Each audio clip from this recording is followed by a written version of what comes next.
Okay. Let's roll. Questions? Yes. So we go over quiz 20. Yes. Oh, that, The exam was due. I knew you were gonna ask. Yeah.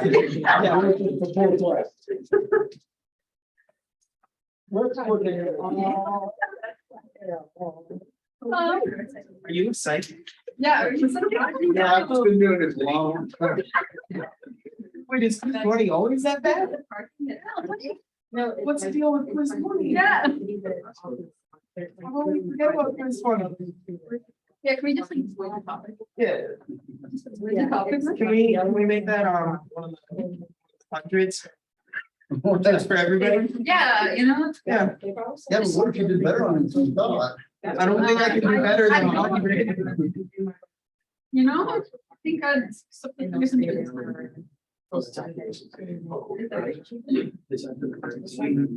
I don't want How about you release scripts after Thanksgiving break? Once we have our fun, then we can get depressed again. Well, you don't have to open an email. I don't know. I'll probably get it done. But it's separate. I'll probably get it done before the break and see if you can look at it or not, but Okay.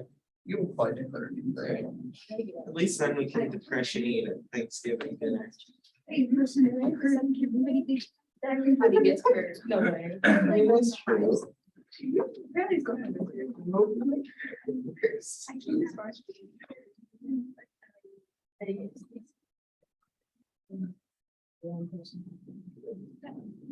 I better believe it. I cannot believe it. I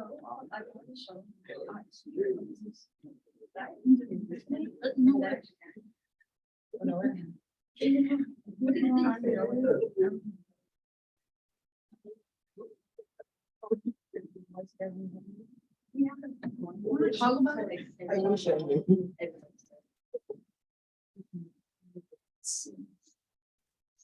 Great, great answer. Don't you think he's a great answer? Okay. He's a great answer. That's what I submitted. Oh,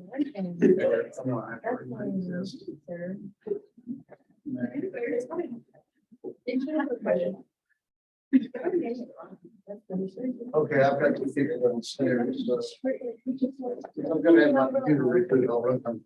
I have no idea. Oh, yeah, I've done it multiple times. All the time. Yes, we are. I don't. That's so funny. I don't know. Dude, I literally stared at it. Those 2 hours. So yeah. Yeah, I mean, that's some of it. I mean, I tried, and I was thinking, you know, it had to be equal to 0, so then I tried to solve it. That's what they do. This is different. Yeah. So it's like, it's probably basic sometimes, but not just like. Oh, yeah, I'm sure. I don't know if I did it right, because like I was assuming, I had to assume, what I did, I just assumed 1, 0. Like, Oh, yeah, you timed the, yeah, mine was crazy. really Weird. No, I said that A would be with the other inverse of B or 0. This is. Right, I said B has the B has to be equal to the atom. A and B have to be inverse of the B. Well, that's your negative, like, I. 1,500. That's probably good. And then I said, one G, one G, it's not more. Well, I read it. I'd go about quiz. No. But isn't he held it for Simon, like, That what was you guys are better. gonna ask, you know, it's like. I think I got it. Honestly, these seem pretty good. Right? Right? That's all right. Makes sense. I look You at- go. I look at cars, I'm like, this doesn't seem bad. Oh, Yeah. Like, never mind. No, it's. Hey, not that. You're not. I'm not. I guess. Oh,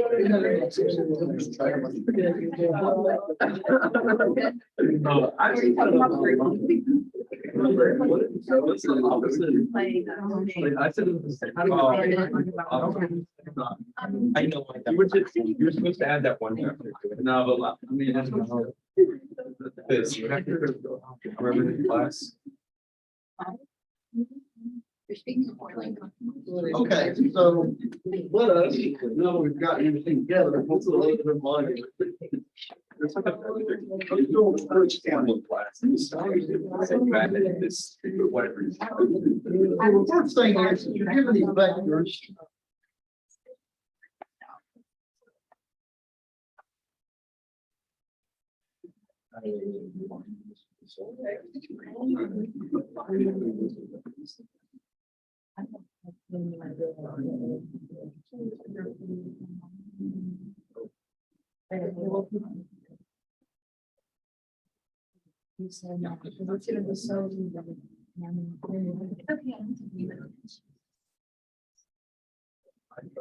Okay, we got somebody else at the door.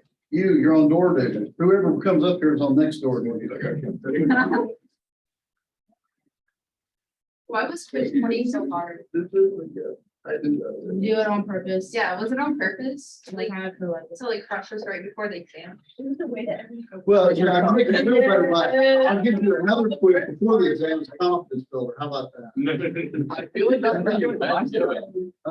Yeah, no, actually, you guys are done with quizzes until, after Thanksgiving. So that was the last. You're not giving us one over Thanksgiving? Huh? You're not giving us one over Thanksgiving? Not over Thanksgiving. I'll assign one, when we come back, that will be due Friday after Thanksgiving. Oh. Right, so we won't resume the quizzes until after Thanksgiving, correct? So, I did this to challenge you, and also I did it so you'd ask me the questions and we can look at it now. So, okay, so basically the first thing is find conditions on A, B, C, and D, such that these three vectors are orthogonal, right? Because A can be anything, and B can be anything, and C and D can be anything, but we need them to be orthogonal. What do you need for these vectors to be orthogonal? The dot product equals zero. All possible dot products of zero, right? So this should give us some equations. So, 4.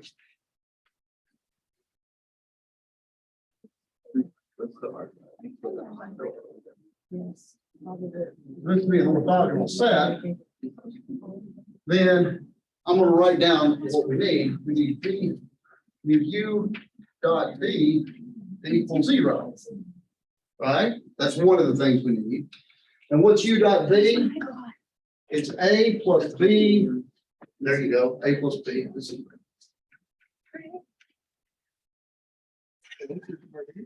There's one. Yeah, this is part A. So it's find all choices of A, B, C, and D such that this makes an orthogonal set. This gives me one equation. Agreed?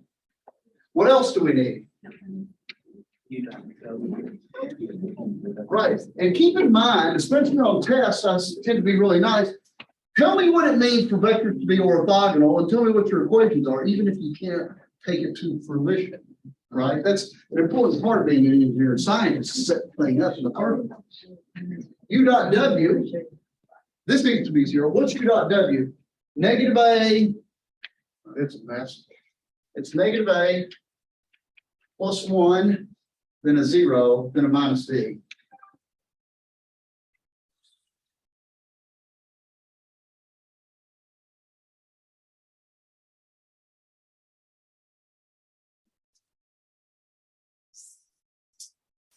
I don't see him. Which door? Yes, What are the points off? Like I wrote A plus D equals 1. on my quiz, that 3 points off. No, actually, that's a better way to do it.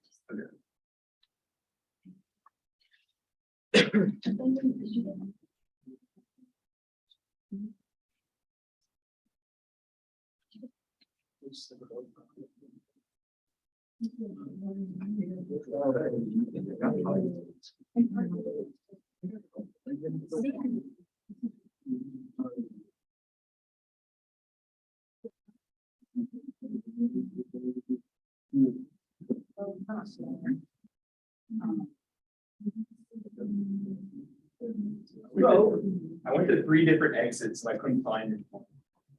Did they specify like which exit they're at? Went to the main one and I went to the biology building side entrance. Kind of assume they go to like the main one. Side door and it's other door. Go back to the main door.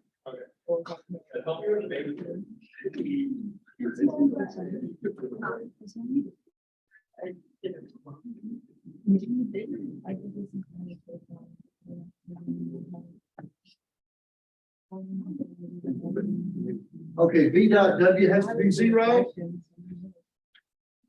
And B dot W is -1 plus B plus C.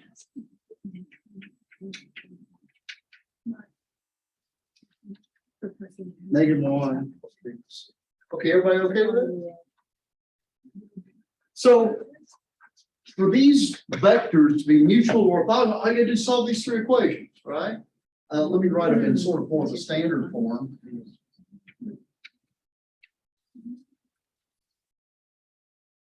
A plus D equals 1, and there you go. Sorry. And now all you got to do is, so this is back to old school, right? This is back to solving, finding a particular solution. Just throw this into the augmented system. So 1, 1, C, 0, 1, 0, 0, 1, 1, and 0, 1, 1, 0.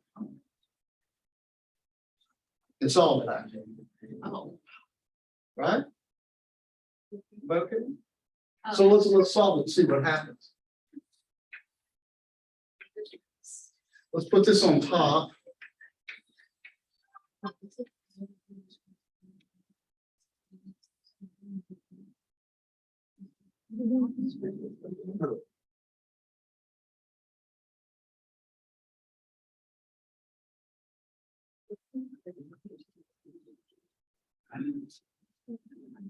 Okay, so let's add -1, -1 times this plus this.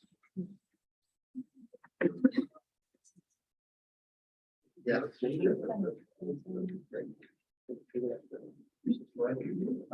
0, 1, 0, -1, -1, right? And then just leave this one alone.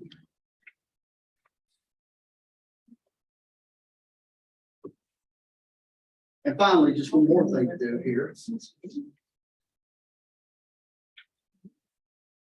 1, 0, 0, 1, 0. Or, no, that's okay. Left the chair at the door, prop it open for him. There was no one there. Maybe they gave up. No, he just texted and said I'm there. Tell him there's a chair there. I don't know, Hold the door maybe. open. Maybe it's just like- Yeah. Hold on. If he keeps walking around, you'll eventually see it.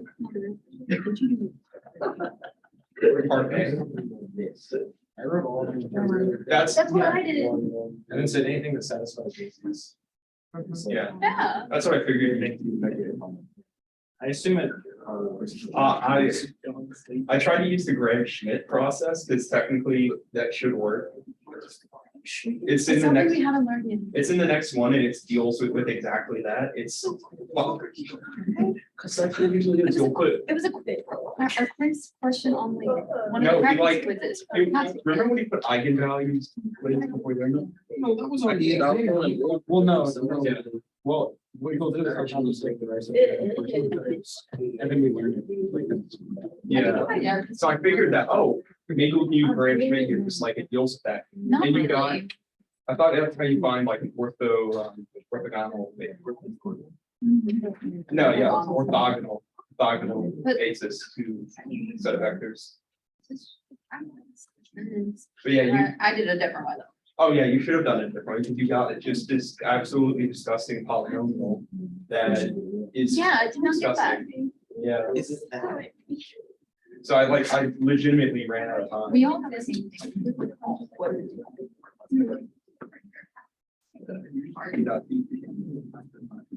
So.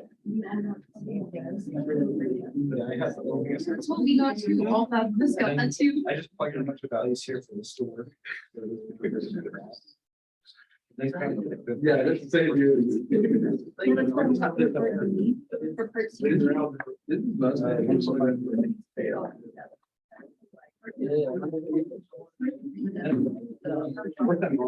Oh, I think really again, you need the grant. What I got. So you got. And then what I got, Especially. I literally got some, so like,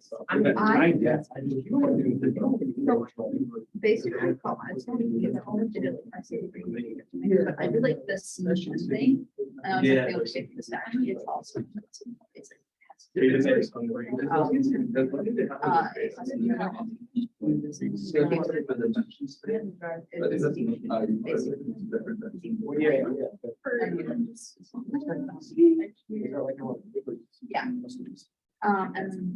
then reduce it.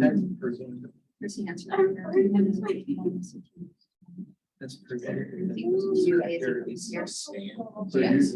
So like. This will be a. You do? Yeah. Yeah, we still do that.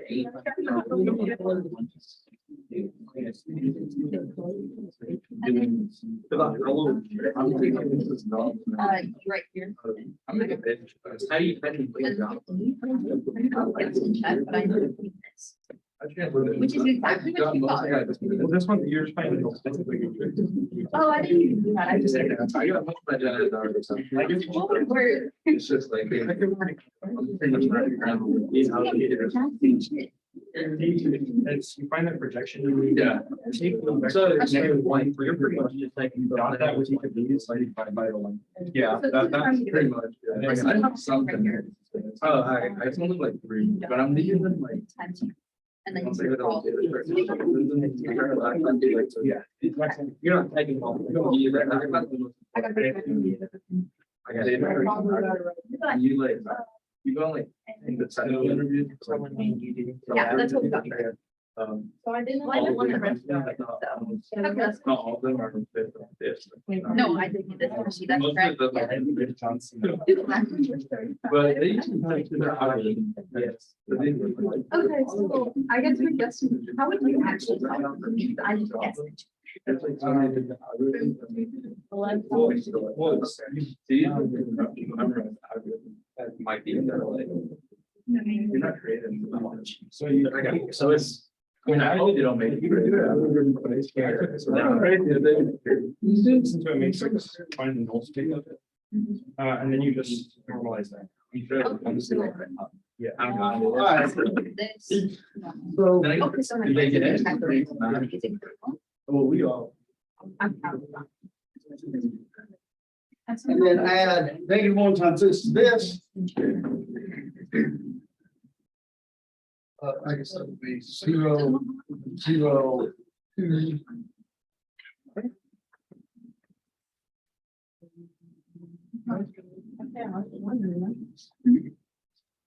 Let's see, 1, 0, 0, 1, yep, 1, 0, 0,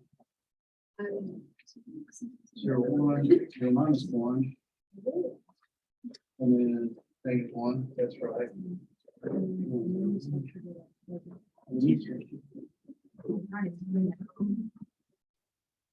Oh, this would be,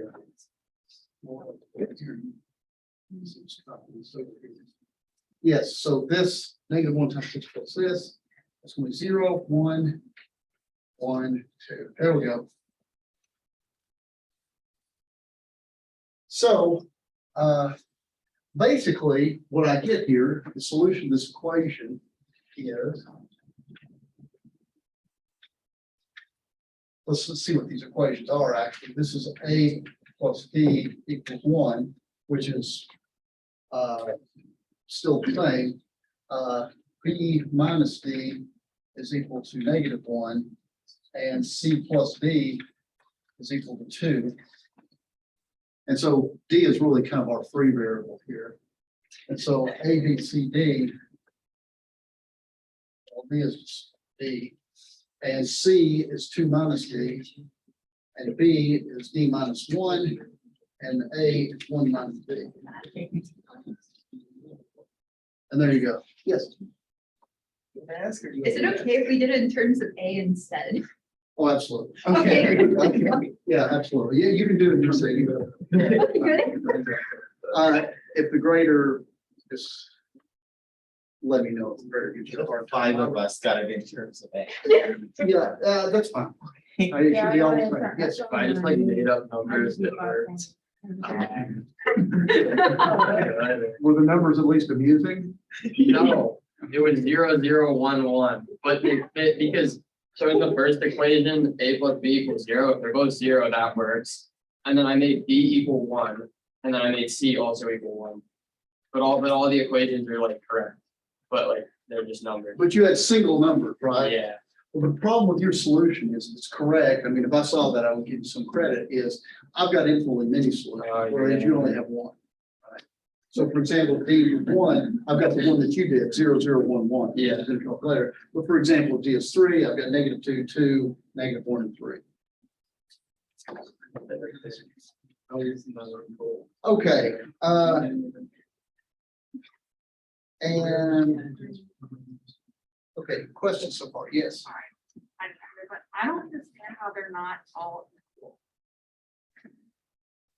Which, what's all? Like the A, B, C, and D. I don't understand how they're not all the same. Well, because I mean, flat out, that wouldn't work, right? Because if, well, let's see, A, B, C, D, is it possible for them to all be the same? So that would mean that A is 1/2. And yeah, it can't work actually. Because, I mean, if they're all the same,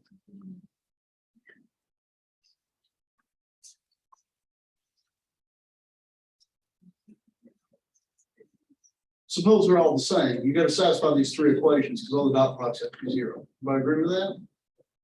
Now, let's suppose A, B, C, and D are all the same. That means this equation means that A is 0, right? Because 2A is 0, so A is 0.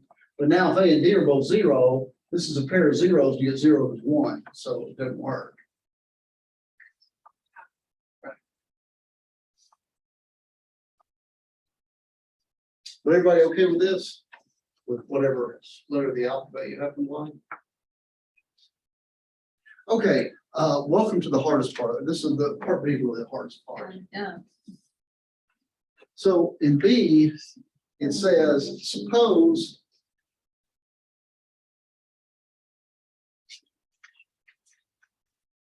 now I'm going to break this down and make it, this is the hardest computation, we'll break it down. Suppose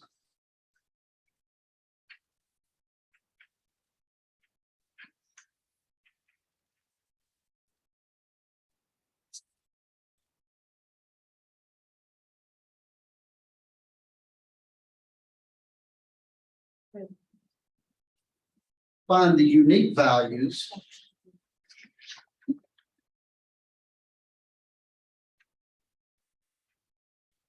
now I'll put that there as a hint because there should only be one solution.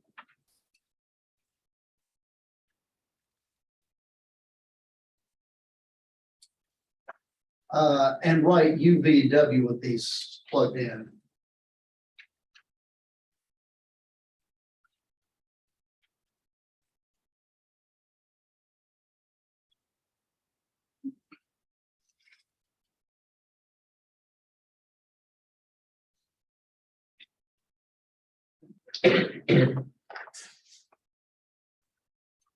So here's the idea. A, B, C, and D, this is the condition that you need. This is what the vector has to look like to be orthogonal to all three of those vectors. It has to look like this. And in fact, for any D, it works. Take this vector. If you dot it with any of these vectors, or I'm sorry, if you take this vector and replace A by 1 minus D, B by D minus 1, and C by 2 minus D, and this by D, they will all, everything cancels out. Right, okay with that? That's the whole point. But there's infinitely many of them, right? Because you can vary D. D can be 0, it can be 1, it can be 75. Any of these things work, right? But now I'm going to thrust another condition on this. And that is that that vector that I wrote, -1, 3, 3, 1, happens to be in the span of U, V, and W. That other condition, with a little luck, will determine D, and it does. So let's see how this works. Oh, Professor Kokendall, for quiz 17, 18, and 19 on your website. Oh no, it's just 17 and 18. It gives me an error when I click on it. It says multiple choices. It says we found similar ones, but not the one. Oh, maybe I've got the. Let's see if that's maybe. Yeah, 17, 18. That's, yeah. I'm going to,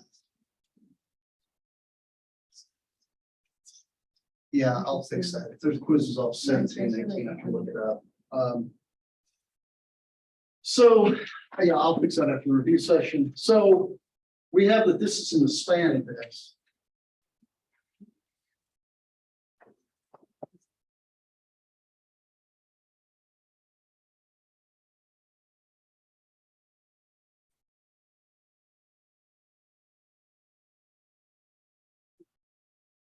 Okay, so this is what we have to deal with.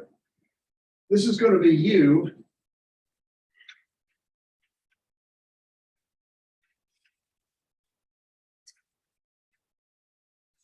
Now, let's use what we found already. What is A? It is 1 minus D. What is B? It is D minus 1. What is C? It is 2 minus D. And everybody okay with it? Now, you can get on your horse and try to do this. Unfortunately, you've got lots of variables, but you could solve this if you wanted. But remember, all you need is for the system of equations to be consistent, right? Just have a solution. That's all you need, right? So let's write this down. Let's see, 1 minus D, 1 minus 1 should be minus 1. Right? 1 minus D, 1 minus 1, minus 1. Yeah, and this should be that vector over here. 1, 1, 1, D minus 1, 1, 0, 1, 2 minus D, and then minus 1, 0. And what I need is for this thing to be consistent. That's all I need. I don't really need to solve it. I just need it to be consistent, because that's what it means for this thing to be in the span of this, is there is a solution. I didn't ask you what the solution is. I just needed you to be able to verify that there was one. Everybody okay with me? And this setup is going to tell us exactly what D is, and then everything's going to kind of fall apart. And after this, it gets easy. Okay, so how do we determine if something's consistent? Well, we do what we do 90% of the time whenever we get a matrix. We just start row reducing the stupid thing, right? So I'm going to take that bottom row because it's got a 1 in it and it's got a 0, and I'm digging on that.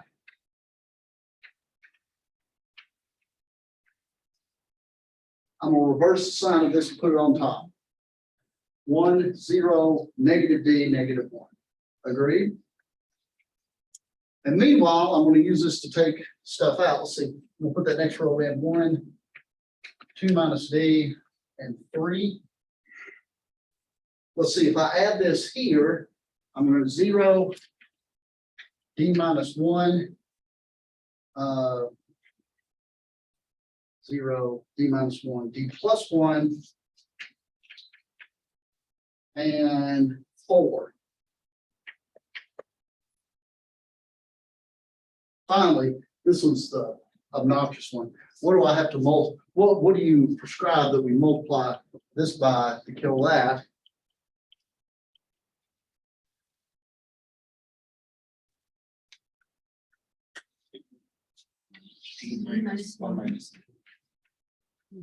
Yeah, that's a little icky, but we can do it, right? Multiply this by 1 minus D and add it, and I get 0, and then I get a 1. 1 minus D and add kills it. 1 minus D and add kills it. When I add, or when I multiply this by 1 minus D, this is D minus D squared plus 1.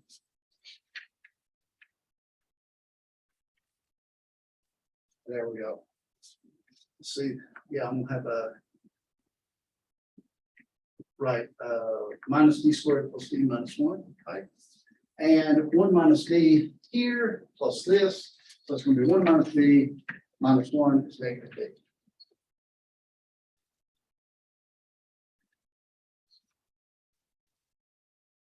Everybody okay with that?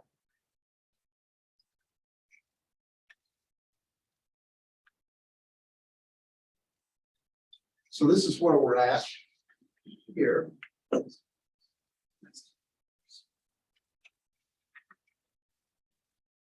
Now, in this last one, I'm gonna spread things out a little bit.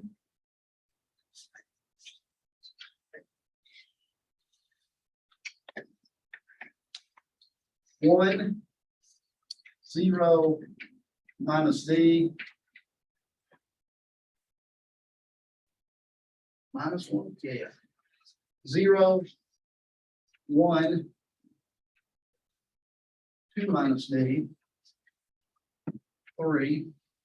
And now I'm going to use this to take this out. Now, what am I going to have to multiply by to add it here? I'm going to multiply this by 1 minus D again. I agree, which is kind of a bad thing.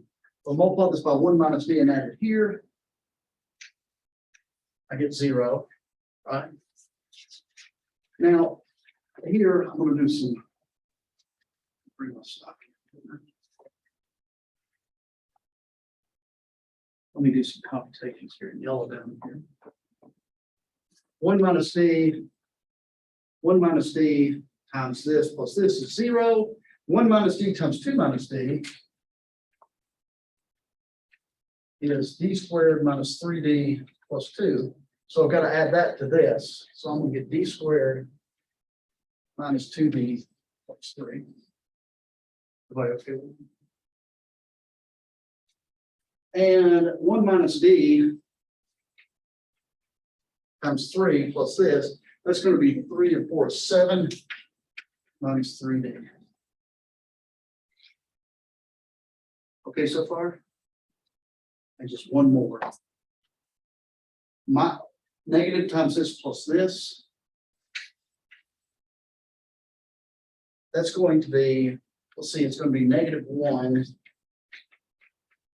That's going to be D plus 2 added to this.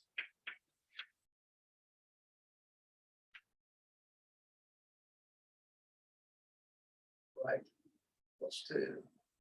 Or, yeah, that's right. D minus 2 added to this. And minus 3 minus. Okay. And now I know, what do we need for consistency here? Okay, first of all, let me point something out. I'm going to make a wild claim here. This thing can never be 0. Display, tell me why. D squared minus 2D plus 3 can never be 0. Yes. Because you can't have like like whenever you're reducing it, you can't have 0 x is equal to a number. You can never have this be equal to 0 because use the quadratic formula, right? You remember the quadratic formula? You remember the crap that went into the square root? Middle square minus. If I figure out what goes on in the square root, it's 4 minus 12. It's negative. This has no real roots, so it's impossible for this to be 0, right? In fact, no matter what value that you plug in for d, this is always a positive number, right?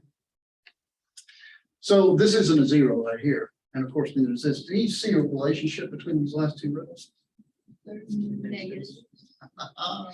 So for consistency, these two rows have to be the same, because if they're not, if you add this to this, what has to happen is you have to get a 0 here. Do I agree?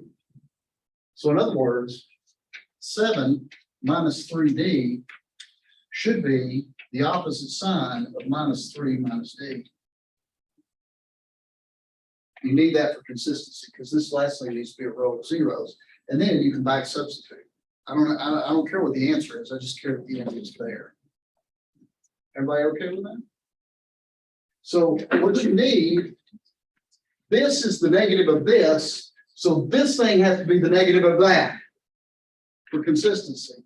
And this means 7 minus 3d is equal to 3 plus d, or 2d.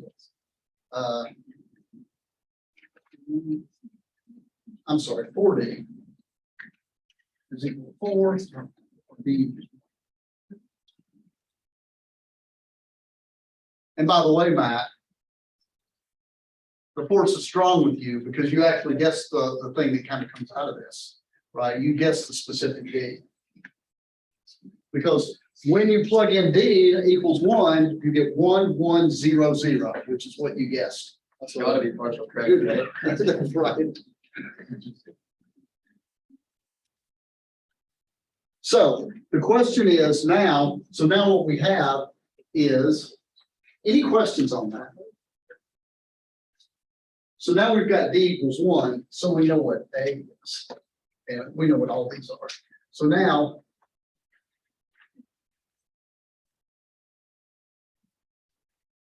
d equals 1, c equals 1, and a and b are 0, just by using this, because d is 1, then a is 0, b is 0, c is 1, d is 1. Everybody okay with that? That was the hardest part of the problem, is just finding, but see, this is old school, right? This is just finding when this is a consistent system. From here on out, it's kind of downhill in the following sense. The next one, find the vector that is closest to, so now we have, so let me sort of update you.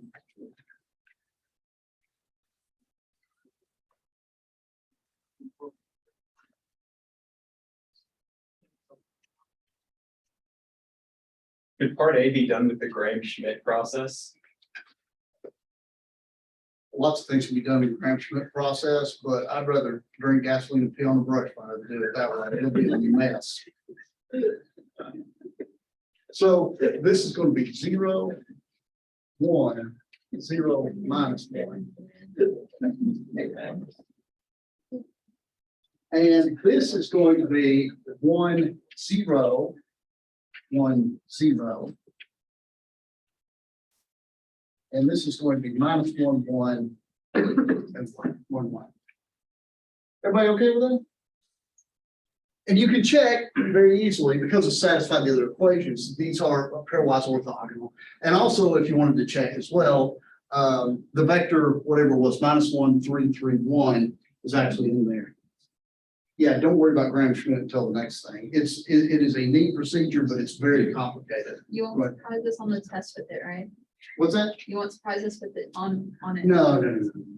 So the Graham-Schmidt process is something that we're actually going to study, and it's a theoretical importance. And I know that may sound like it's mystery or whatever, but it's actually the theory stuff that gives you the short stuff that you need later, right? But it's too complicated to do this kind of thing.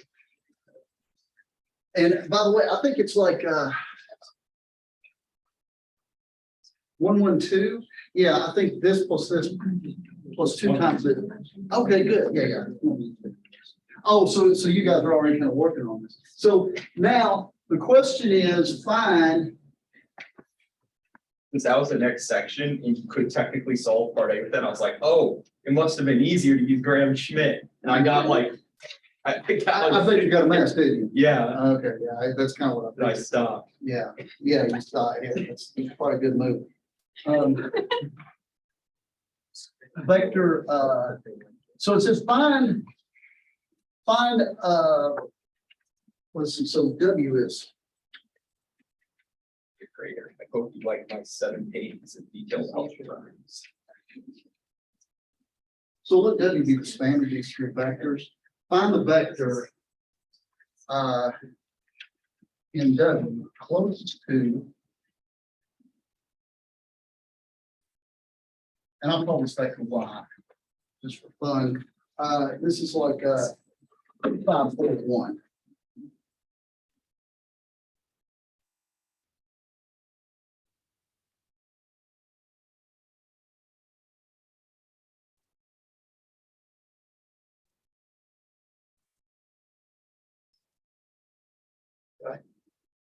Now, this is just a disguised way of doing this kind of thing we've been doing before. This is just basically these orthogonal projections, right?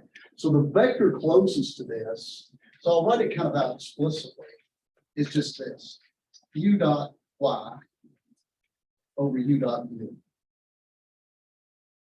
times u plus v dot y over v dot v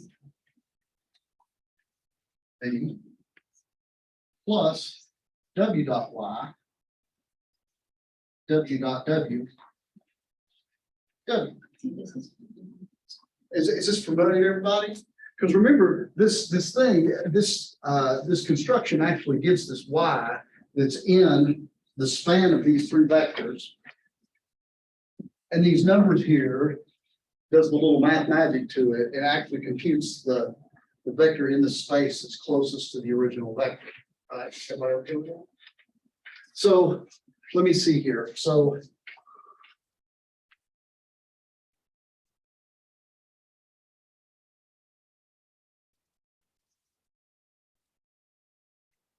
okay, so what's u dot u? Agreed. V dot v? And w dot w? And so we need to got this, the other thing. So this is equal to something over 2 times u plus something over 2 times v plus something over 4 times w. So now I just got to dot these things with, so I need to dot y and u. So what's y dot u going to be? 4. Agreed. How about y and v? 6. Agreed. And y and w? 8. Yeah, 8. So this is 2u plus 3v plus 2w. And that is, and this dot to dot should be the vector that's closest. So what do I get? A 2, 3, 2. So that should be a 1, 2, 4, 2, 3, 2. That's nothing. That's a 3. It's 5. 0. It's like never reading out the numbers. Yeah. It's like just 2 more. So that should be the vector in the span of UV and W that is closest to 2541. So actually, I think 4 might be the easiest part of the problem, or part D. It says find an orthonormal basis for W equals the span. Getting there was hard, but it was easy. It's hard. Then you have to. Right.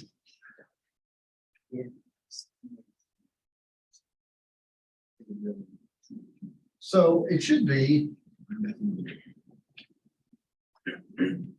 this basis is already orthogonal, right? So you really don't have to do much work there. This basis is already orthogonal. And so to make it orthonormal, you just divide by the separate lengths. And there you go. And if you like to have it written out explicitly, it's 0, 1 over radical 2, 0 minus 1 over radical 2. 1 over radical 2, 0, 1 over radical 2, 0. And finally, minus a half, 1 half, 1 half, 1 half.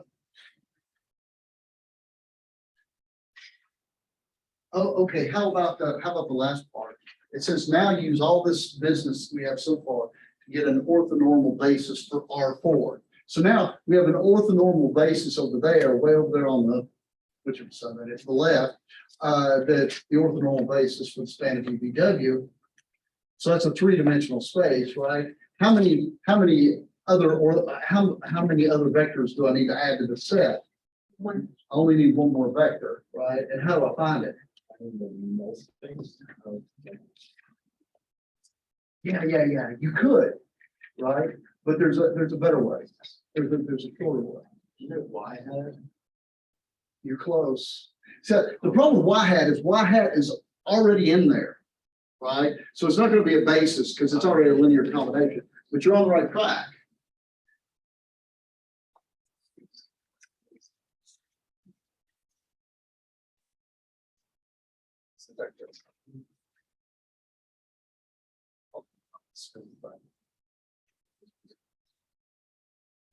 Remember what that y hat thing does, right? When I drew a picture like this is vector here, and the y hat was kind of this white little piece of the vector here, right? Everybody okay with it? More generally, you could be the entire space W, so think of this as all of W. I see a vector that's perpendicular to space, namely this one. Vector. So how am I going to figure out what that vector is? Is it y hat minus y? There you go. That'll work. So if you look, because notice this is y hat down here, and this is, I have to think about this. I never get this right. This is y minus y hat. But it actually doesn't matter. If you did it your way, it would just be the negative sign. It's still going to be orthogonal to it. So that's fine. So what we need now, here, this was our y hat here. Oops, no, swap the hat on it. There we go. So what we need to throw in there is one more vector that sits at a right angle to everything else. Well, the z sits at the right angle to the entire space. All right, so let's use this. Here's y minus y hat, which is, what the heck was y? It was 2, 5, 4, 1 minus 1, 4, 5, 0. And so I get 1, 1 minus 1, 1. It is easy to check this too, because when you check, this will be orthogonal with all three of these vectors, right? Notice if you take the dot product here with any of these, you get 0. Actually, this means that this completes an orthogonal set. So now I've got 4 orthogonal vectors in R4. So that means 4 linearly independent vectors in R4. Don't you want like the orthonormal basis? That's right. That's the last step. The only chink in the armor here is the fact that this was a little too big, right? So we've already got these orthonormals. So how do we add in the last one? Just divide by its length as well. And where does the minus come up? It's in the third. Absolutely. And now you've got your orthonormal basis for R4.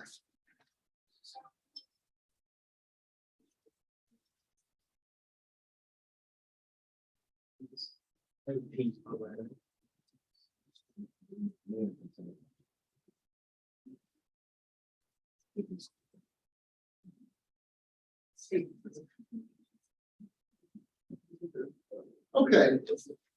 Any questions? Is the chair still there? That was my son sending me inappropriate pictures, so I'm not leaving anybody out. Stop it. Okay, yes, sir. What did you? Which values do you find? The length of this. So notice when you dot this with itself, it's 4. So the square root of that is the length. I find it out. Okay. That okay? Yeah, that was a tough quiz. There's no doubt about that.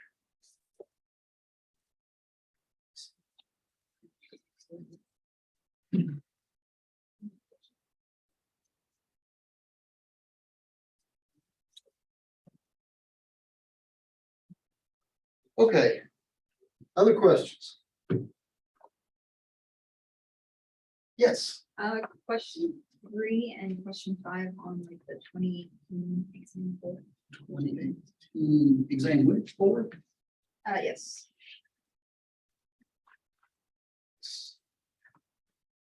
Okay, so we're looking at exam 4, 2018, and I'm sorry, which ones again? 3 and 5. 3 and 5, okay. It says suppose A is a n by n matrix and the characteristic polynomial is given this way with A, B, and C distinct real numbers. What is the determinant? Oh.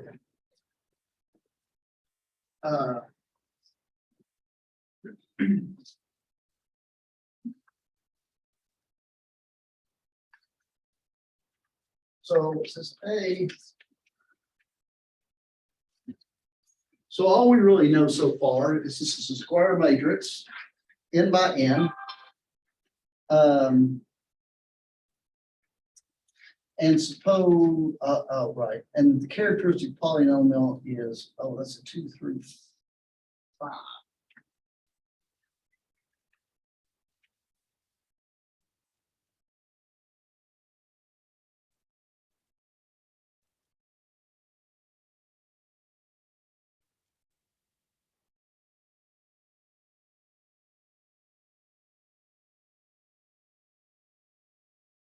So A, B, and C are distinct real numbers.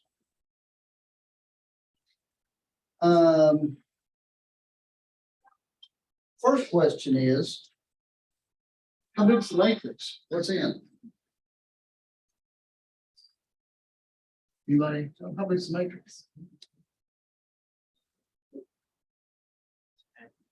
It is 10 by 10.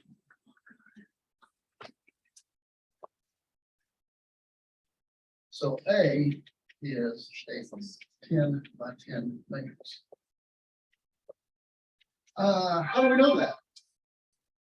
Yeah. Multiplicity. The total degree of the polynomial. Nobody wants to multiply this out. This is like death on a hot plate, right? But if you multiply it out, what is the biggest power of X that you see? X to the 2 plus 3 plus 5 is 10. Everybody agree with that? And so that's how you know it's a 10 by 10 matrix. Everybody okay with that? Okay, what else we got? What is the determinant of A?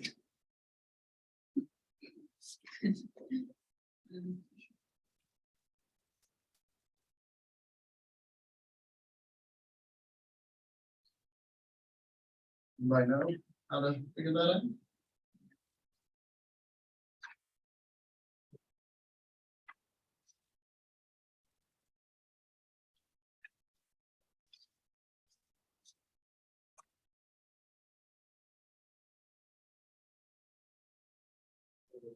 Is it just like x to the 10 times x to the 9 times x to the 8?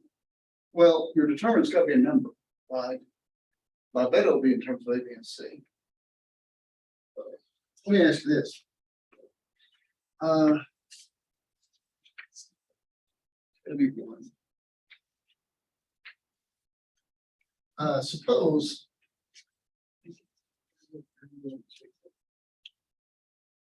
Let me do a simple one to kind of give you a way to think about this.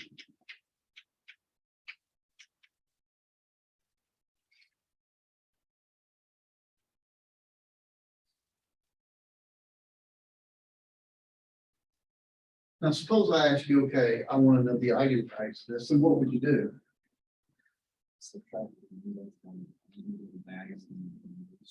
Right. I'll just call it X here, because I do have a polynomial thing over here. Nobody wants me to multiply this out, right? But I do know that I'm gonna get a cubic polynomial, right? Notice that the polynomial is degree 3, that's the size of the matrix, and hence the connection here, right? I agree. Now, the characteristic polynomial is equal to the determinant of this. Agreed? What value of X would you like to take on? They will tell you what the determinant is. So look at this equation here. What value of X could I choose so that this thing just tells me the determinant? That is correct. If you let X be 0, this will just be the determinant of the matrix, right? So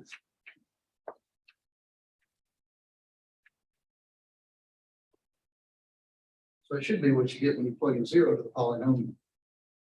Do I agree with that? X equals 0 should tell you the determinant. So in this case,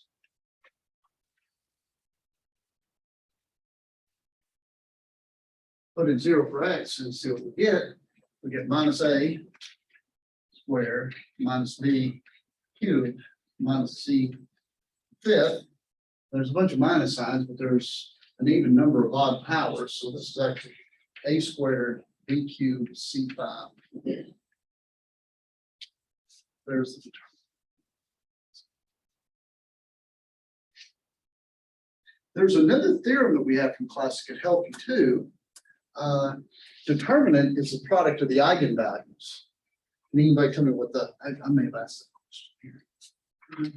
Eigenvalues are like A with multiplicity of 2, B with multiplicity of 3, and C with multiplicity of 5. Right, so let me explicitly write it out.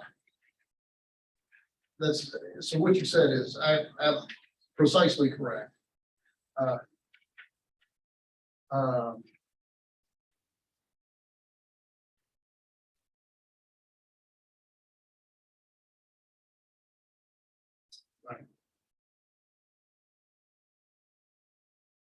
And the product of eigenvalues gives me what I want here.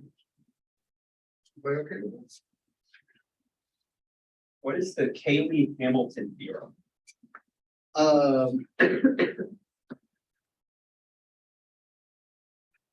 It's all the same thing. Yeah, but it's not on the same problem, so let me finish this up and let me know. So 3C was a little bit more in depth. It says, assume that this, where are you now? Assume A is diagonalizable.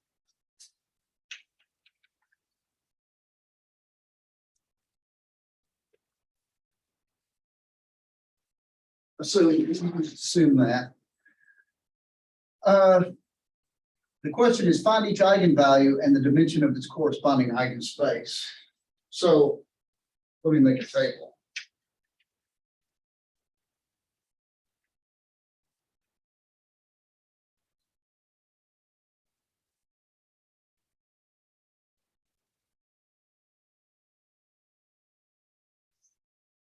So there's 3 eigenvalues, A, B, C. What should the dimensions of the eigenspace be, respectively?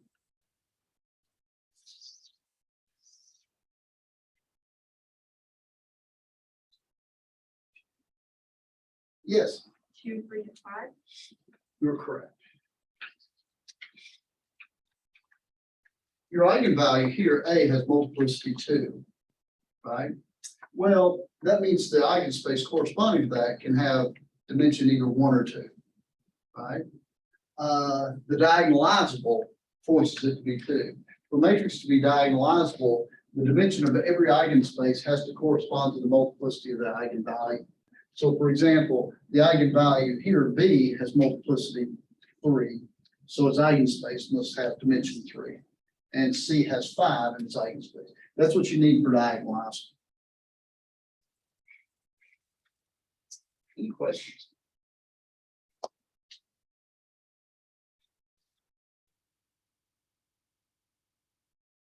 So, what does the Cayley-Hamilton theorem say? I may have used that in this class, but I may not have used that terminology.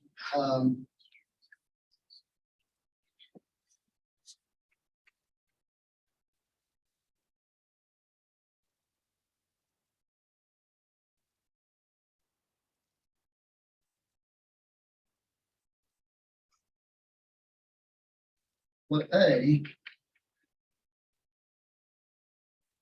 suppose you have a square matrix, and P of X characteristic polynomial.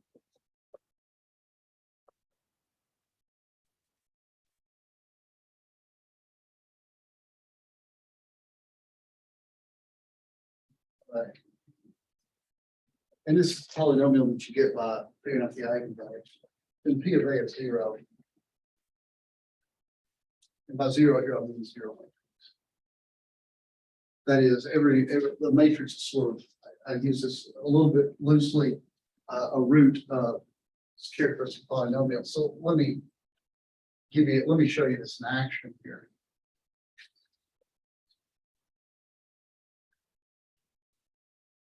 Let's just do something that's 2 by 2.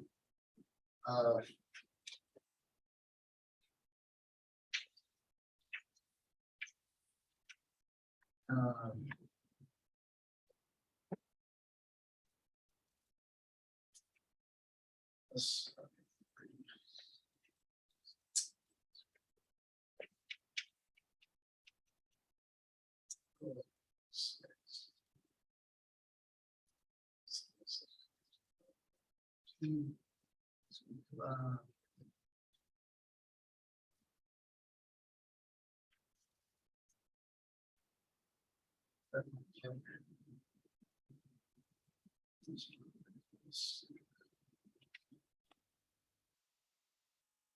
Oh.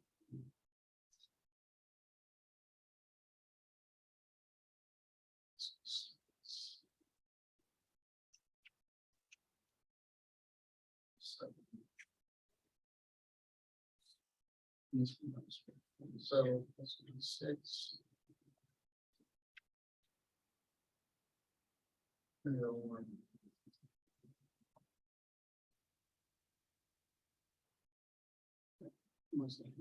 Right. So let this matrix be A. So here's an illustration of Cayley-Hamilton. So let's find this characteristic polynomial. We can determine it.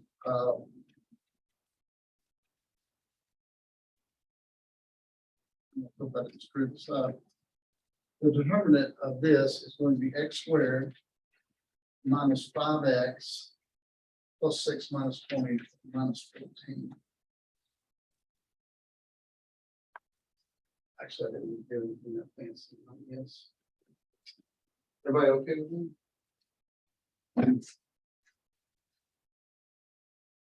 And so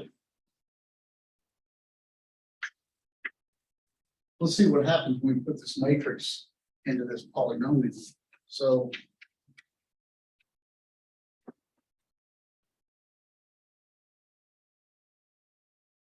let me adjust this to deal with the matrix.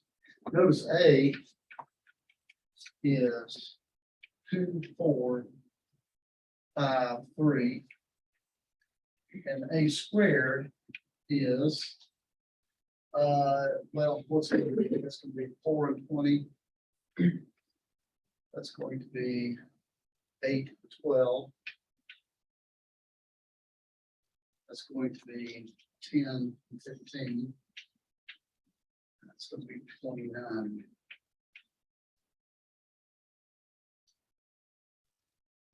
Right, okay with that? Look right to you guys. Yeah. But it's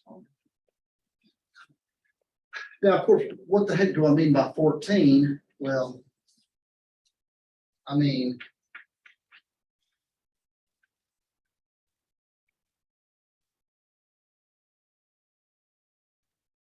I mean, 14, I can't have a number to a matrix, so I'm gonna take that to be 14 times the identity matrix. Now, let's see what happens. This is the matrix 24, 20, 25, 29. There's my a squared part. Minus 5 times a. It's gonna be minus, well, it's just straight up 5 times a. This would be 10, 20, 25, 15. Minus 14i.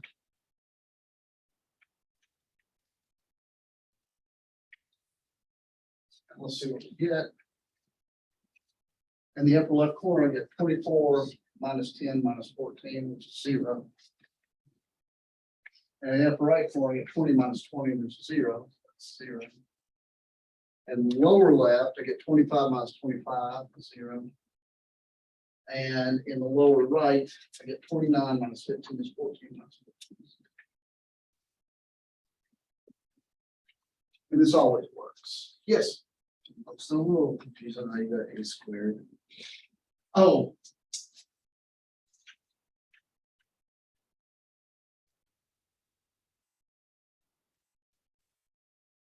I just multiply those matrices. So this row comes this column, that's gonna be 4 and 20, right? And so forth. Is that okay? Yeah.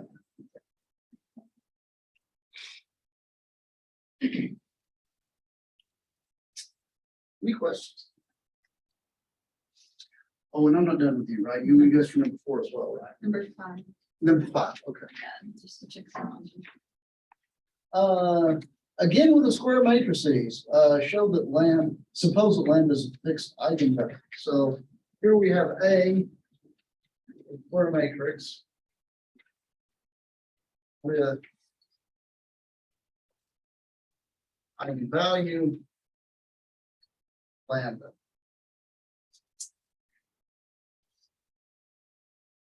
Show that if V is an eigenvector corresponding to lambda and R is an R, then RV is also an eigenvector corresponding to lambda. Okay. So words.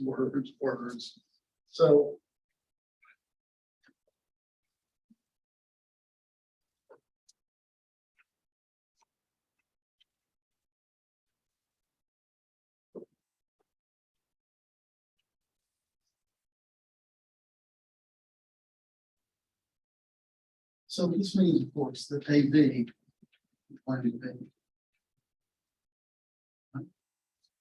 it says show that RV is an eigenvector corresponding to lambda.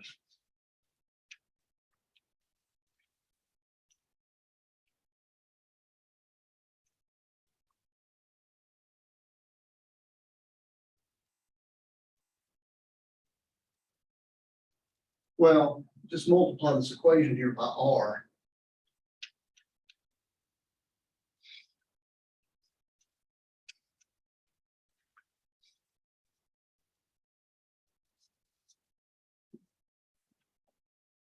Multiply this by R. And there you go. All right. So RV is also an eigenvector for lambda.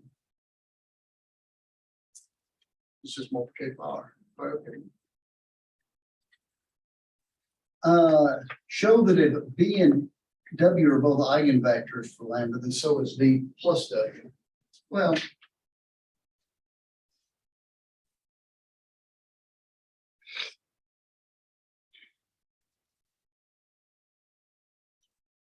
what do we know? We know that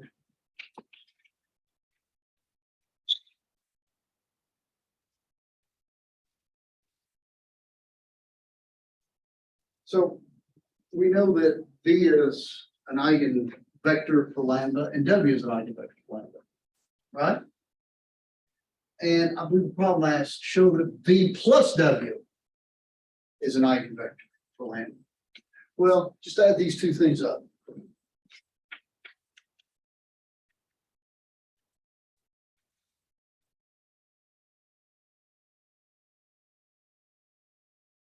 And now just factor some crap out.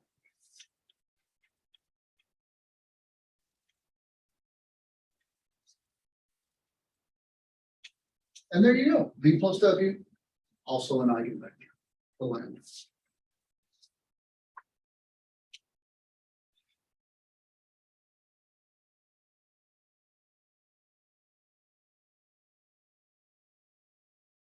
And the last thing is pretty much already done for you, because the last thing says, okay, now show that all the eigenvectors corresponding to lambda form a subspace of Rn, right?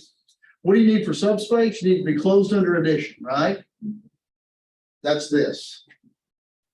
You need to be closed under scalar multiplication, right? It's that.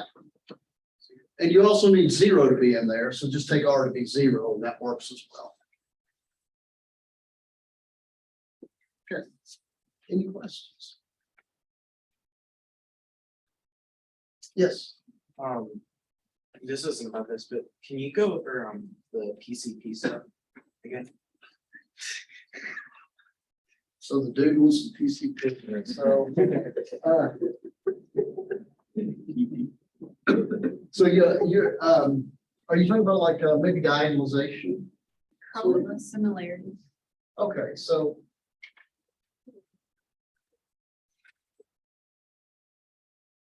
Let me see if I can find one that's just kind of at my fingertips here. I think the previous quiz like that. Okay, so I can build these things. By the way, you know, I make these things for you for homeworks. How do I make the matrices, you know? So this is actually a conceptual question that might help you, was it? Black magic? It is very black magic. Sure. So suppose I want a diagonal matrix, right? This is one of these things where you're supposed to find. Right? This is the kind of thing you were asking about where A is diagonalizable, so kind of thing. Is it supposed to be a D? No, it's like the similarity that we found on one percent is what he's talking about with like the B is equal to like the P inverse E. Yeah, well, that's what this is. This means that A and D is a diagonal matrix, but it can be, I mean, you can call it matrix whatever you want. Here's what I do. How do I make these things from scratch? Well, I just make up some diagonal matrix that I want to be similar to. Right.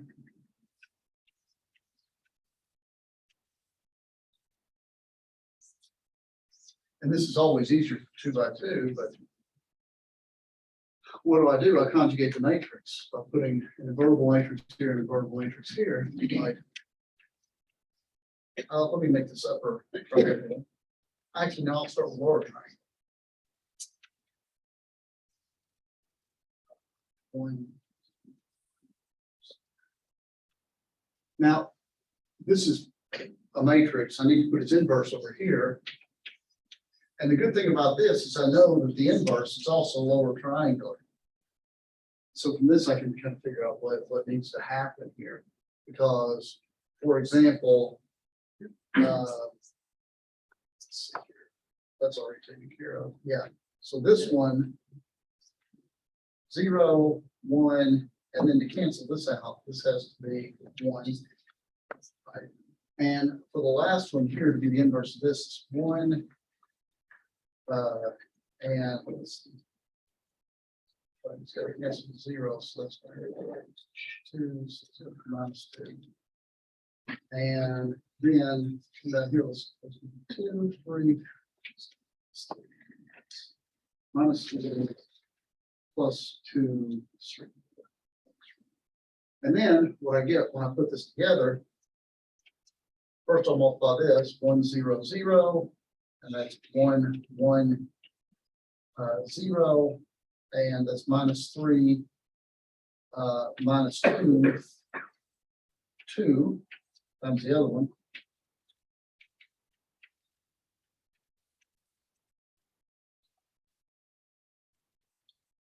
And this matrix is now 1, 0, 0. That's going to be 0, 1, 0. And this is going to be -3 and 2. -3 and 2 is -1 and 2 is 1. And that's going to be -2 plus 4 is 2. And that's going to be 2. And this is still a lower triangular matrix, which is not surprising because all three of these are. And then you can scramble it again by an upper triangular and that'll make a mess, right? So that's usually kind of what I do. But the point is, it takes something that's diagonal and turns it into something that's not diagonal, a little less recognizable. And again, like if you take this new thing and scramble by two upper triangular matrices, you'll get a mess. And that's how they're created. And so that shows you how you can kind of create your own. MATLAB, I'm sure we'll do stuff too, we'll work examples out. But let's take this one right here. It's already worked out, or that I, in theory, I've done right. So we have this matrix here. A 6 minus 2, 4. Oh, it's 6, 2 minus 4. 3, 1 minus 2.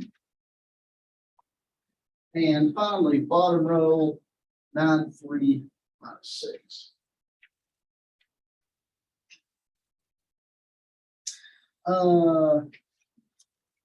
It says find the eigenvalues for A. And you know what, just looking at that matrix, I can tell you out of the starting blocks, I can look at that and tell I know one eigenvalue. Anybody tell me what it is? For sure, 0 has to be an eigenvalue. Anybody see why? Because The first and second. All three of those rows are multiples of each other, right? So to determine that matrix is 0, that means that one of the eigenvalues has to be 0. Right.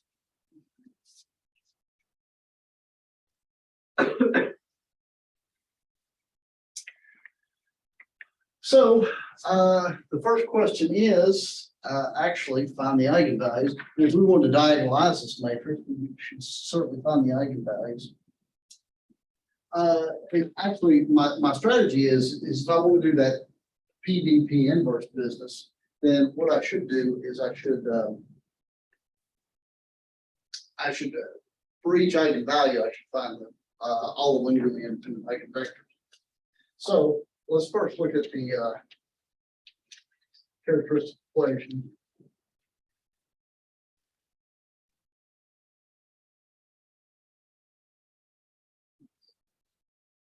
And 3.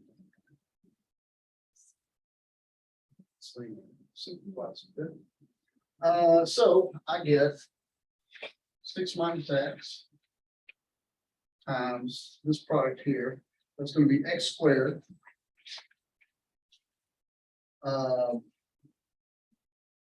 plus 5x minus 6, and then plus 6. That's convenient. The next, I'm going to have -2 times the determinant of what's left over here. So that's going to be minus 3x minus 18 plus 18.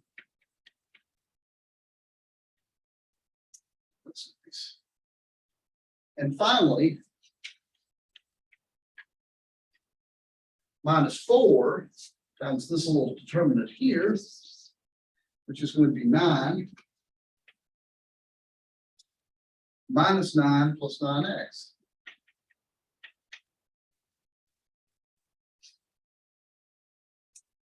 We'll see what we get when we kind of straighten this mess out a little bit.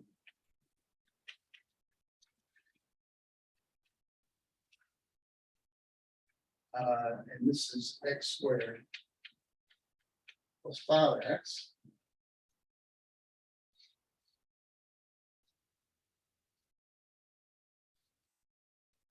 This is going to be plus 6x. And that's going to be minus 36x.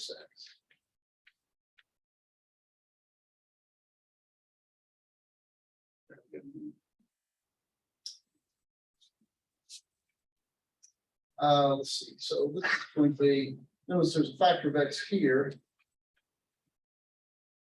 This is going to be 6 minus, it's going to be 6 minus x. And I'm going to pull a factor of x out of this, so x plus 5. And then I'm going to pull an x out of this. This is a total of minus 30.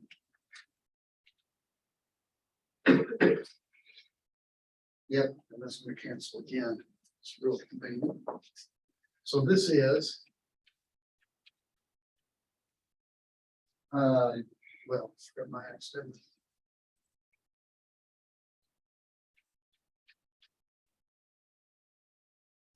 Let's multiply this mess out inside here. I get minus x squared plus x. And then the 30s cancel. Right. So this becomes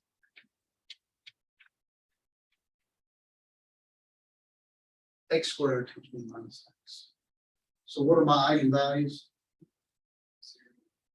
0 and 1. Good.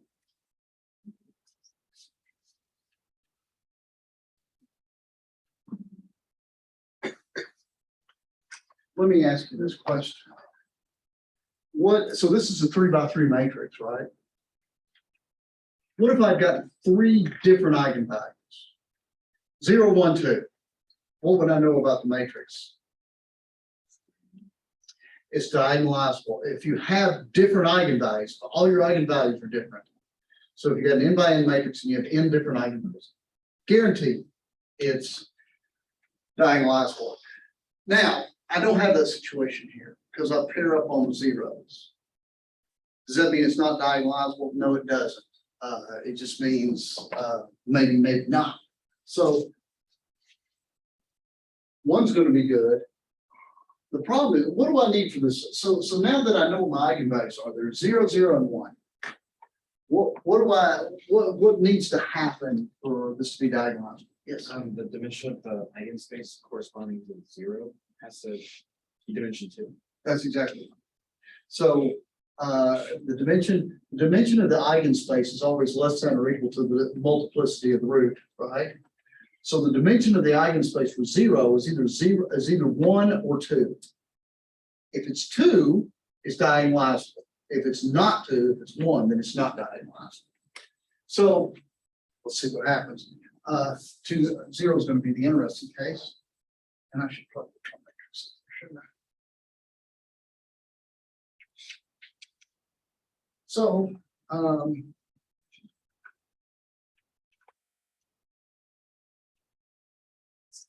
let's do the cliffhanger and keep this suspense. I know that I'm gonna have one linearly independent eigenvector for lambda equals 1.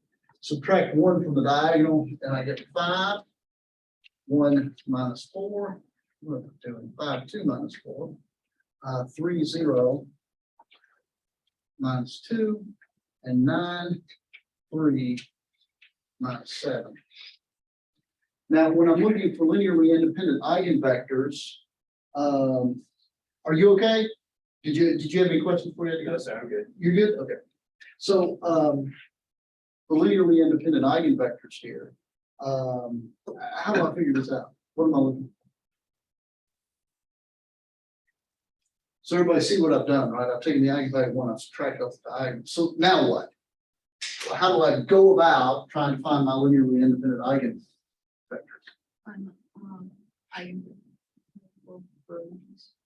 Yeah, we row reduce because what we're really doing is we're looking for null space for this, right? If the null space comes up all the time. So yeah, row reduce. Well, what I'm going to do is I am going to multiply this a -3 and add it here. -3, so that's -1. Right? Yes, Oh, I'm still confused why there's 2 0 eigenvalues. because this is x minus 0 times x minus 0 times, Okay, right? So the multiplicity is from the x squared. so would that mean when you do the eigenvalue for 0, would you get 2 eigenvectors? Or maybe, maybe not. That's what we have to find out, right? And I'll give you some quick examples on that. Remind me if I forget. I'm gonna multiply this by -2 and add it up here. Because I'm gonna create a -1. It's -2 and add, -2 and add. And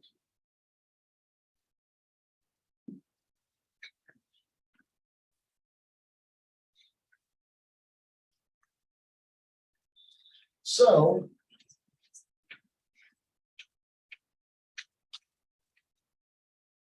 I'm gonna change the sign of that.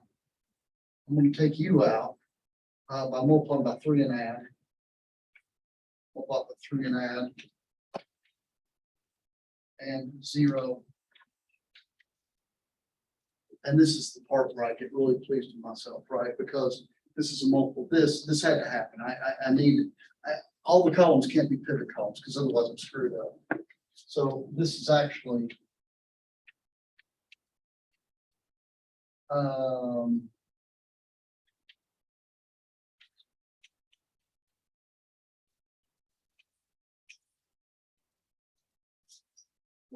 yeah, and let me take it all the way through. Let me do row reduce so I don't mess myself up.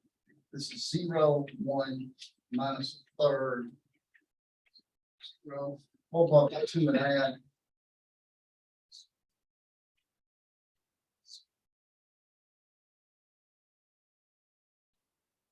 So now I'm gonna, so this is for lambda equals 1. I'm gonna trigger my eigenvector. Notice that x3 is free. So the vector should be x3.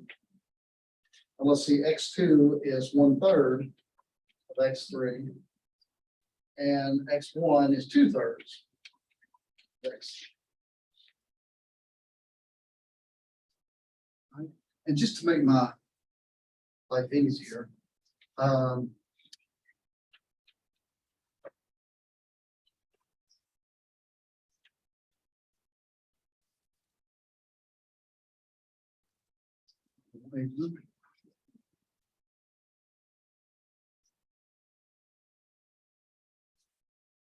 okay, right. If lambda equals 1, I've got the eigenvector 2, 1, 3. Everybody okay with that? And you can check this, by the way. Yes, I know over here it's basically 2/3, 1/3, 1, but I'm multiplying by 3, so I don't have to write those fractions. It's 6 and 1/2 dozen together. Everybody okay with it? Okay. Now let's try lambda equals 0.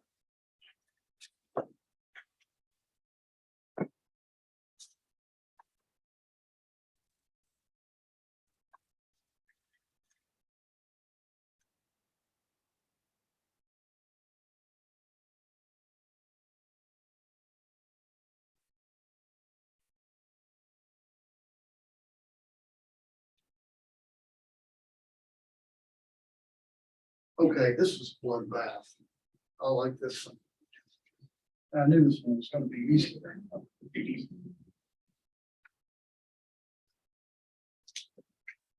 Everybody get the fact that the top row is twice the middle one and the bottom row is 3 times the middle one, right? Everybody okay with that? And so basically, this reduces very quickly to 3, 1 minus 2.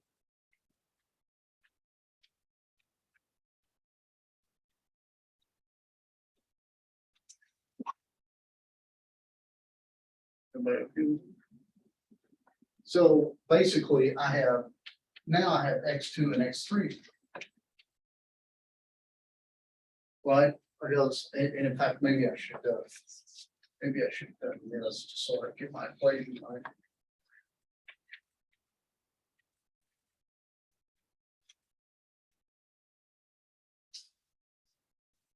Notice that x2 and x3 correspond to non-pivot columns. They're free. And so I should have 2 linearly independent eigenvectors. So my eigenvector looks like this, x3 and x2, because after all, they're free. And x1 is minus a third of x2 plus 2/3 of x3. So I get x2 times minus a third, 1, 0, and x3 times 2/3, 0, 1. Yeah. And so for lambda equals 0, I get 2 linearly independent eigenvectors. And again, I'm going to multiply this by 3 because they're easier to handle. Minus 1, 3, 0. And 2, 0.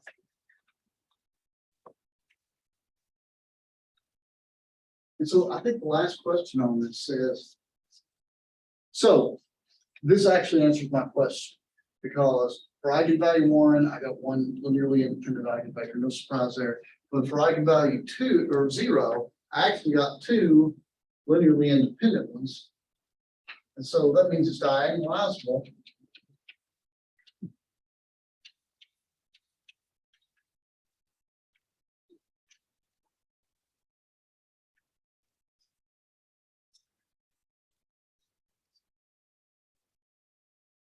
If I made D this way, like, do I specify that?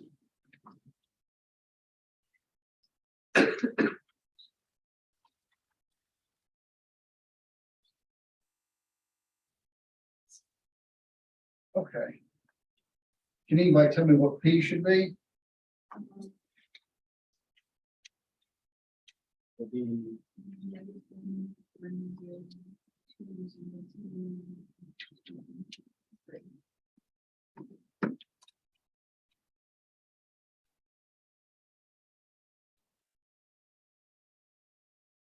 I agree with that. You know, you're free to disagree with it, because there's another answer. Yeah, there's 2 answers. You can switch the You can first and switch second. the first 2 columns, couldn't you, right? If I had written D this way,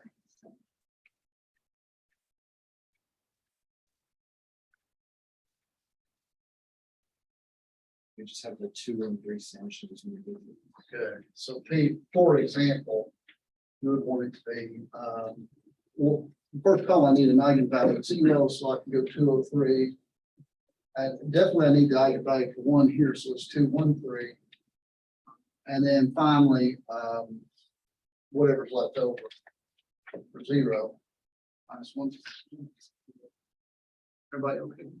Yeah, For P, how do you know which order to put the vectors in? it doesn't matter. As long as they correspond to the eigen, see, that's the thing. So this one corresponds to eigenvalue here. This one corresponds to eigenvalue here. Right? As long as they correspond to the eigenvalue, you can put them in either order, right? Because they correspond to the same one. Now, where this one goes, since it corresponds to 1, you got to be more careful with it. Because this one in the third column corresponds to Oh, this. so it all depends on what our D is. That is correct. That is right. Everybody okay with it? Is everybody clear on that? Now, let me address the question, because he actually asked a very good question. Let me give you an example, and I'll give you 3 examples, sort of in one, if you will.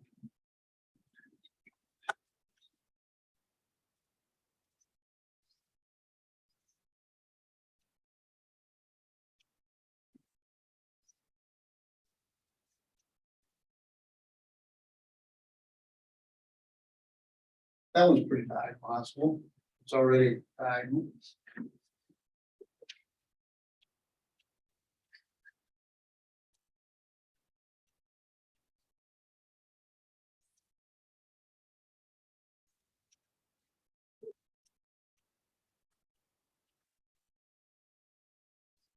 Let me point out, if you look at these 3 things,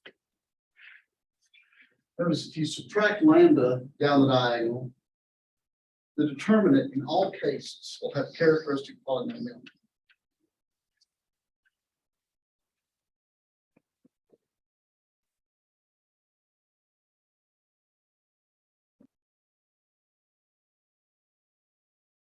Agreed? Because no matter what, all three, when you put the minus X down the diagonal, it's always gonna be another triangular matrix. And so to get the determinant, you just multiply the product of the diagonals, right? So you can't tell these matrices apart by characteristic polynomial. And of course, they all have determinant 0. All three of the matrices, and they have the same characteristic polynomial. And they also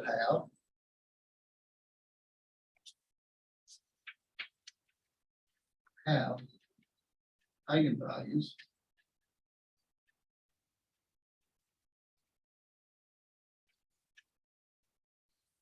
Zero, zero. Agreed. However, all three of them are different.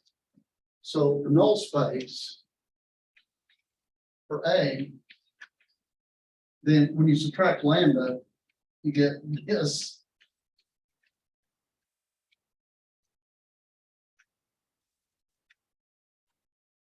No pivot columns, three free variables.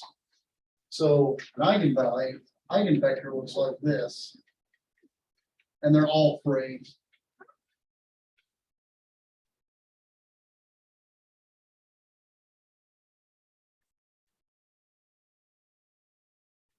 So you actually have three linearly independent eigenvectors. All right. For B, you get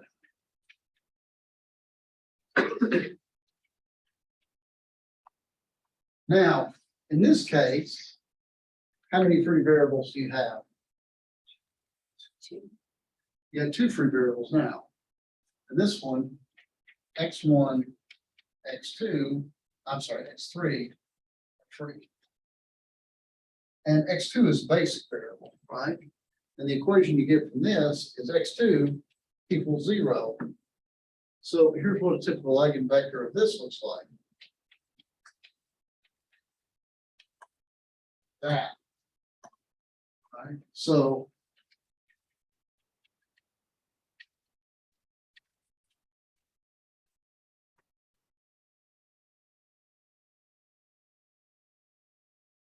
right. Those vectors are designed to miss multiplication by one there in the middle. Right? So now this is not diagonalizable because the eigenvalue 0 has multiplicity 3, but there's only 2 linearly independent eigenvectors. And the last one, C, is even worse. Right? Because if you look at C, subtract the eigenvalue again, which is 0. Now you've only got one free variable. And you get two equations, x2 is 0 and x3 is 0. So that's Dolesville right there. So your typical eigenvector looks like this.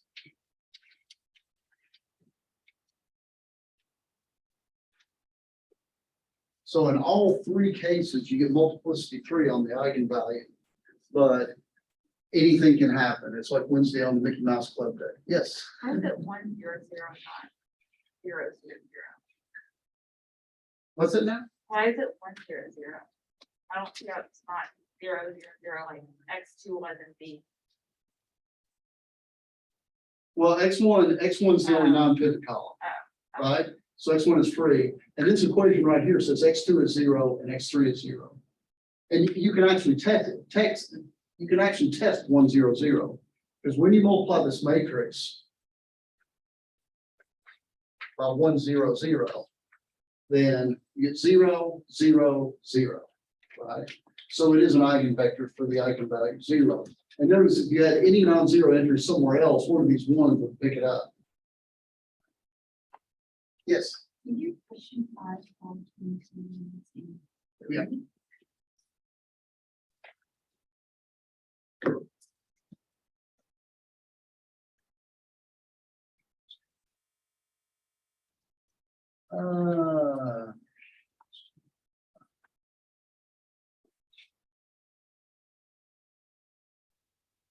It says, we say that an n by n matrix is triangularizable.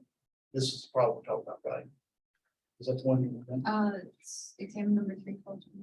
That's right. I don't remember it, but it's like number 5. Yeah, it's the one about triangularizing a matrix or whatever. Probably. I If don't they're remember the exact question. TF triangular, then. So if I use triangularize for the on side values, okay. That would sound like it.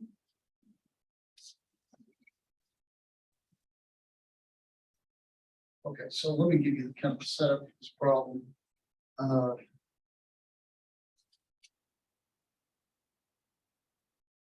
So A.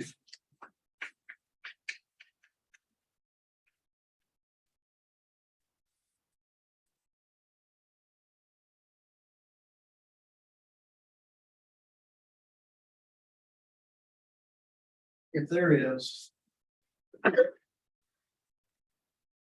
an upper triangular matrix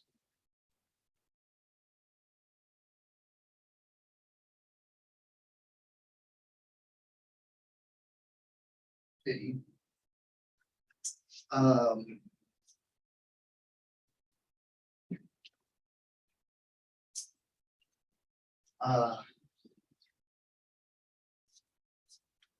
and invertible matrix.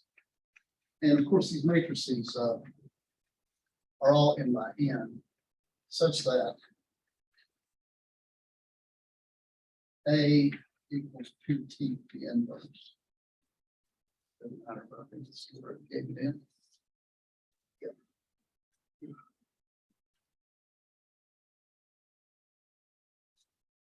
Show if A triangle algebra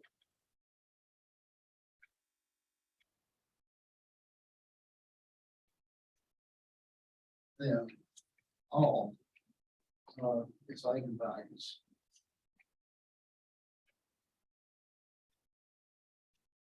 are.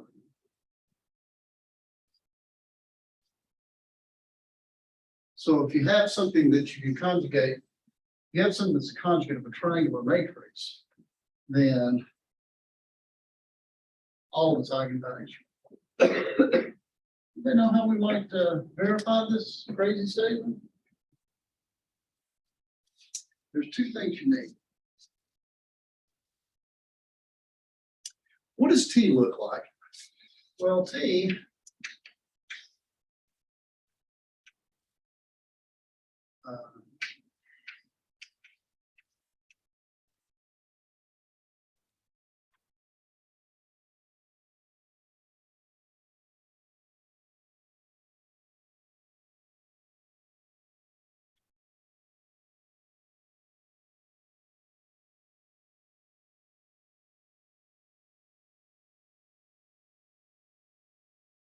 that's what a triangular matrix looks like, right? What are the eigenvalues of T? Good.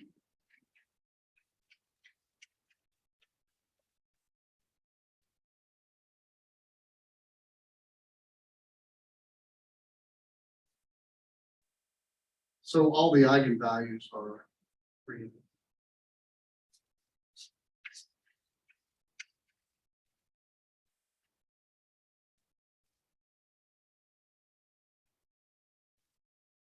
Right. So the first observation is if you have any upper triangular matrix, any real upper triangular matrix, its eigenvalues are along the diagonal. So they're all real because I said that all the entries are real, so the eigenvalues have to be real. Okay, so far? Well, that's half the battle. So now I know that all the eigenvalues of T are real. What about the eigenvalues of A? There's a theorem that finishes this off immediately. That is correct. If A and T are similar, they share eigenvalues. This is a theorem that we actually have. If you have two similar matrices, they actually have the same eigenvalues. I actually proved this as a matter of fact. And this equation right here means that A and T are similar. So that means that A must have all real eigenvalues.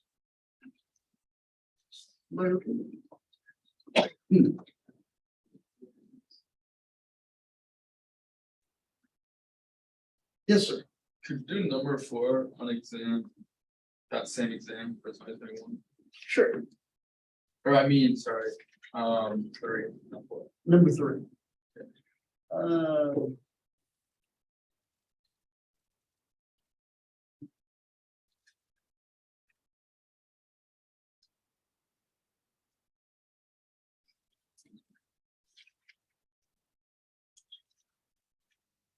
Okay, so consider the matrix, M equals.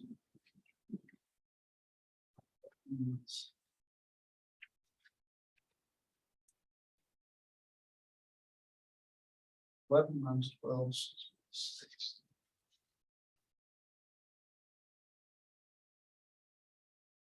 So you get this matrix here. First problem seems straightforward enough. Find the eigenvalues and eigenvectors for M. Okay.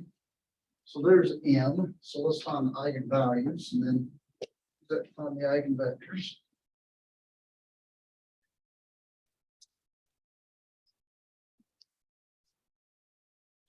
So the determinant of 11 minus lambda minus 12, 6 minus 6 minus lambda. See what we get here. We get lambda squared minus 5 lambda.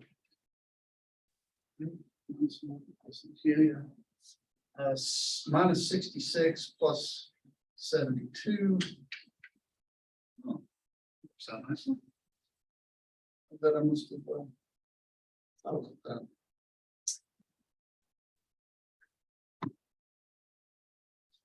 And this is actually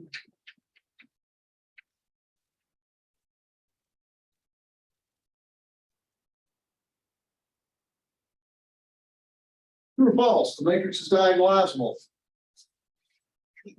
True. It's got different eigenvalues. Ding, ding, ding. Right. Okay, so that's something to keep in mind. Maybe they'll come up later. Oh, I did need the eigenvectors too, didn't I? Because it didn't say that. So I should have one linear, because they're all multiplicity one, I should have one linearly independent for every one. So let's subtract 2 from this. I get 9 minus 12, 6 minus 8. And notice, I guess this one is like 3/2 of that one. So this is, I'll just reduce this stupid thing to 3 minus 4, 0, 0. So I've got 1 free, it's x2. So my eigenvector should look like and 4/3 x2. So I'm going to go with 3. See, is that in the null space? That's exactly what I need. So for lambda equals 2, I've got the eigenvector 4/3, right? And for lambda equals 3,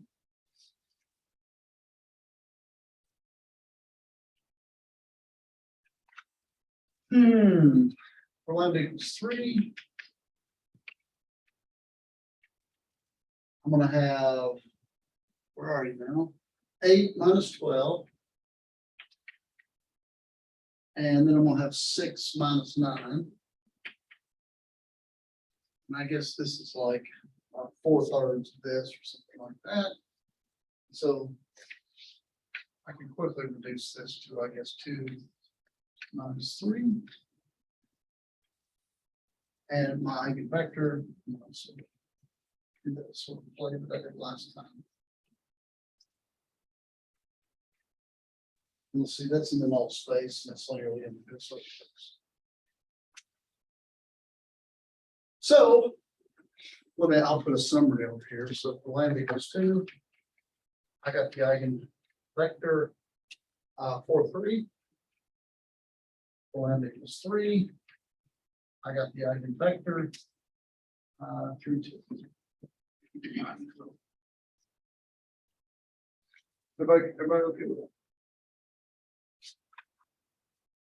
So, what else we got here?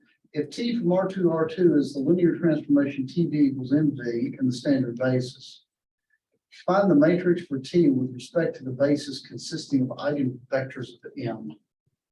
God, it sounds so horrible, right? So,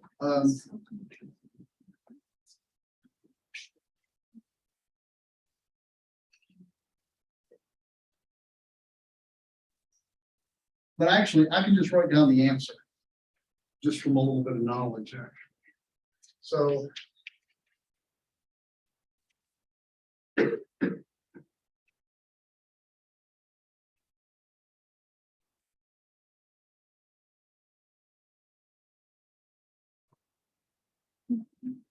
In the standard basis, if T is a linear transformation, be from R2 to R2 given by multiplication by M, find the matrix for T with respect to the basis consisting of eigenvectors. Then, so if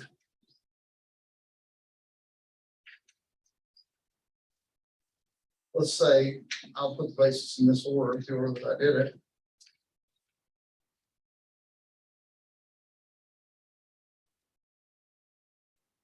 Then with respect to B,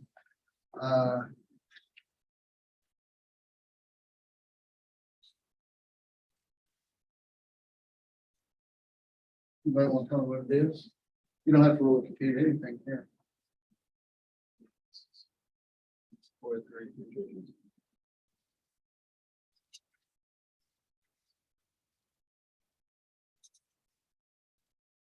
It's a diagonal matrix made up of the eigenvalues.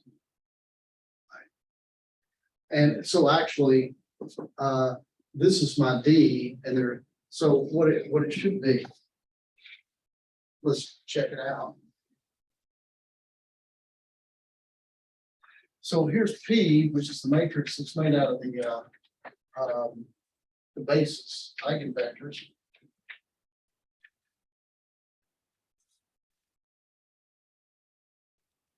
What's P inverse?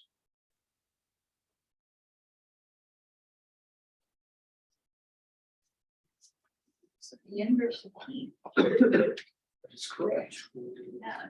This one actually should be nice though, because the determinant of this is -1. So it's right, so it should be. And this should be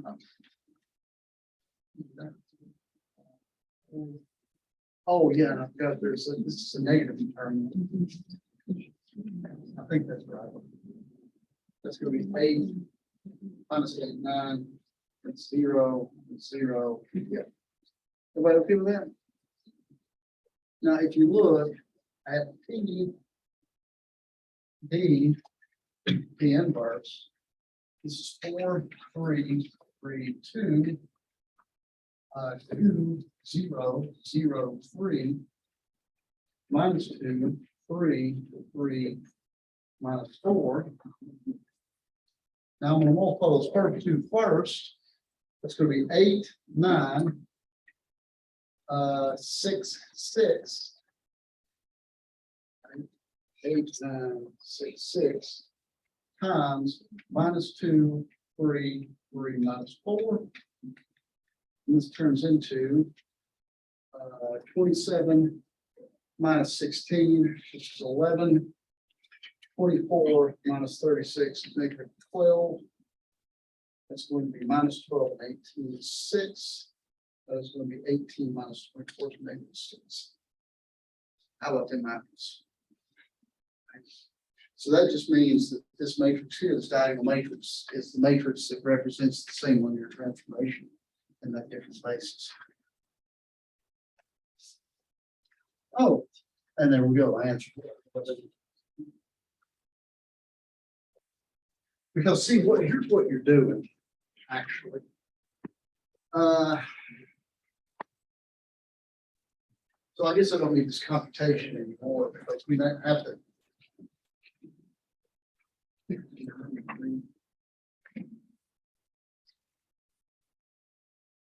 This is why this works. The original transformation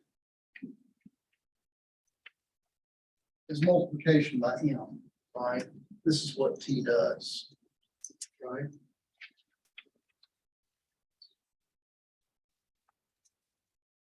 this is basis up here standard, so we're at the standard level top, and this is the B basis bottom. Now, if you look at the matrix P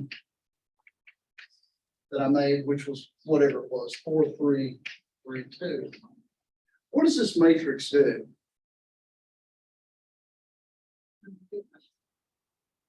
It turns B coordinates to standard coordinates, right?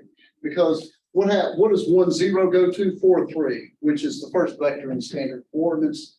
And what is vector 0, 1? 0, 1 and B is 3, 2 in standard, right? So this matrix actually takes a vector and it pushes it from B coordinates to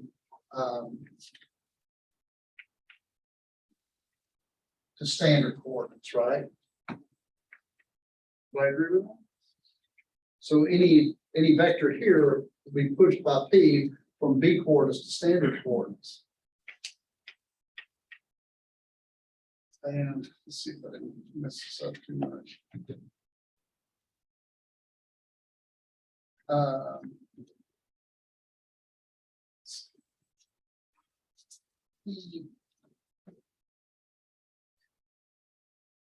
Oh, right. So, and remember, we have this, what did we have here? We had,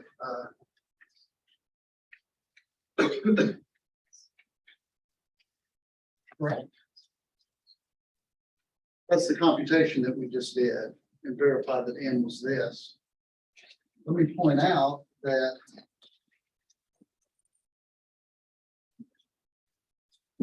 going from here to here is P inverse, right? I agree. So if you start with a vector here, what this says is going here, doing M, the vector, is the same thing as going P inverse, and then D, and then P. And that's the connection, right? So doing the jump from B to MV in standard coordinates, how do you make that jump in the other coordinates? Well, this is the connection. Take V, which is in standard, P inverse shoots it into B coordinates.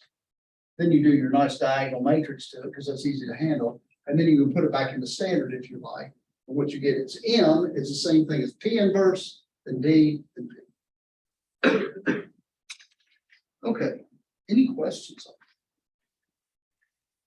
That's the whole reason why we even care about these similar matrices and these conjugates. Because really, when you have two matrices that are similar, like M and D, they are just different. Those are different matrices that represent the same linear transformation of different bases. And that's the importance. Because actually, which matrix would you rather work with? This one or this one? Clearly, the diagonal one is much easier to work with. So maybe it's better to work in the basis B for whatever application you're looking at. Okay, other questions?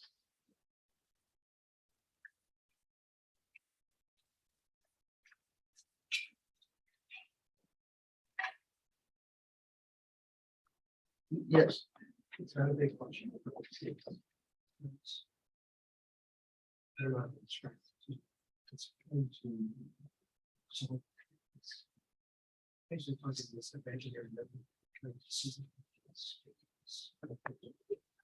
What do you mean by simplify?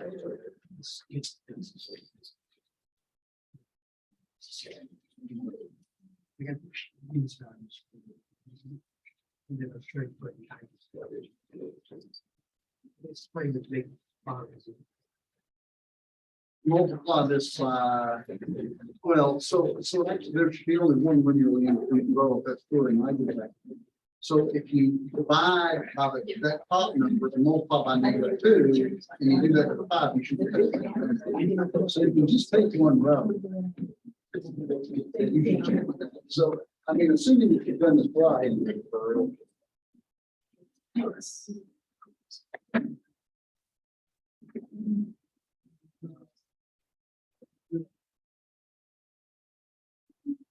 So read me your language, what is it?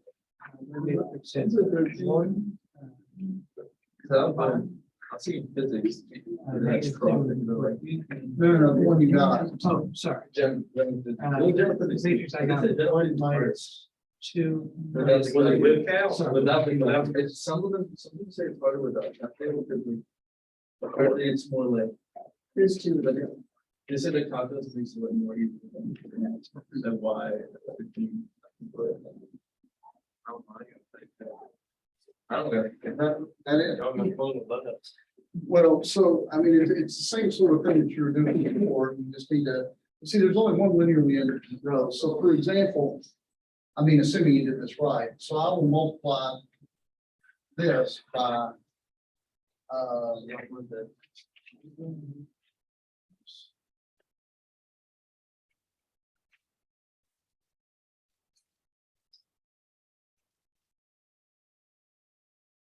If I multiply that by -2. And then that, and add it up there, I'm gonna get 0. Right?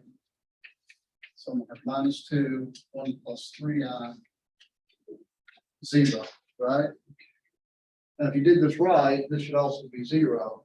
So if you look at 1 - 3i -2, that's 1 + 3i. That's going to be 10 over -2, it's -5. We add a period. So there you go. So now all you gotta do is do this. So again, you've got the same thing going on. You've got, one free variable, so you can get the rest of it. Thank you. Yes. I have a quick question. I'm just confused on. And I say you don't have to do any really big computation, but how did you get T again for that one? I know it's like. I didn't get T. I got the matrix for T is this. The matrix. Right. Yeah, how did you get the matrix? Well, because it should be a diagonal matrix, right? Right, yeah. Because the matrix with respect to these eigenvectors, these are the eigenvectors that allow you to diagonalize it. Right? So for the eigenvalue 2, I got this. For the eigenvalue 3, I got this. So if I use this matrix here, I can diagonalize it. And what that means is this matrix is basically That's the performing the eigenvalue. same function as M. That's right, these are the eigenvalues Oh. in order of the eigenvectors that I have. Okay. So the diagonal matrix just in terms of the eigenvalues. Well, it is, if you have the eigenvectors as a basis, then this diagonal matrix is performing the same function as the original matrix M. Okay. And I had a quick question on number 4, part B. Mm-hmm.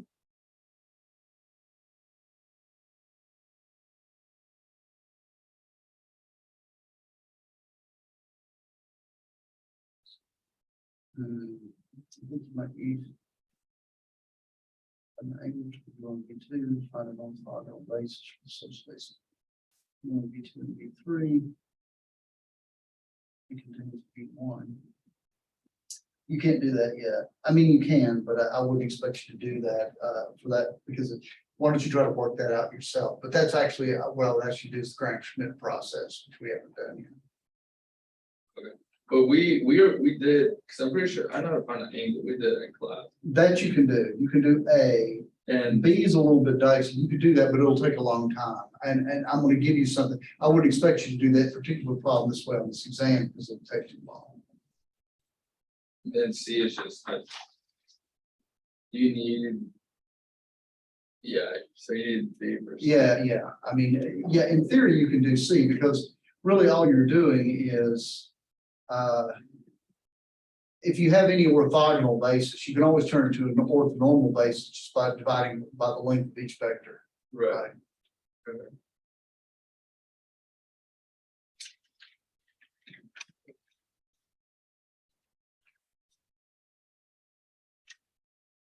All right.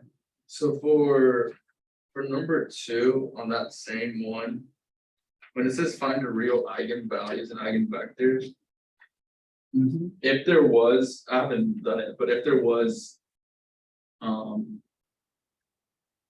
Can there be like, what's it called?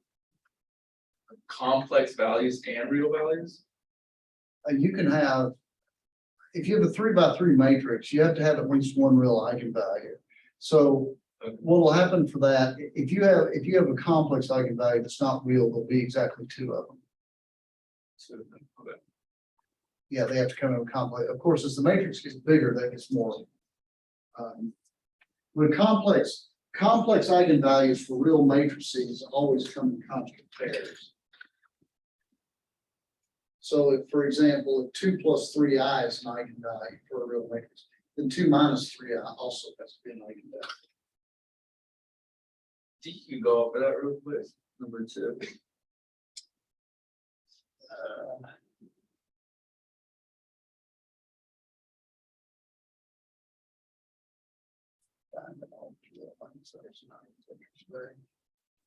Did you find them? I haven't, I was gonna work on it, I was working on this exam before I came, but. I was. Working on the terminology questions.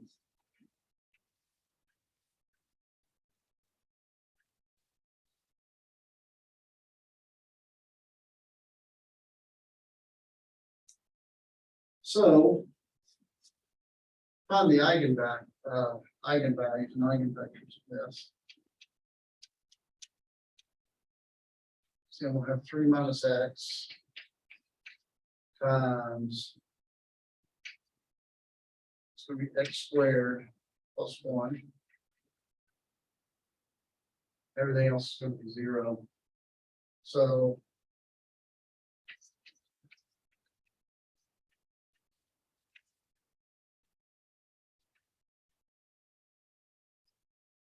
There's 3 eigenvalues. And the only real one would, it says the only real one, so you would only use that So we three. need to find an eigenvector for 3. And 3 has multiplicity 1, so there should be only one linearly independent. So subtract 3 off of that, and I'm going to get 0, 0, 0. 0 - 3, 1. 0 - 1. -3 -3. Yeah, that's right. So.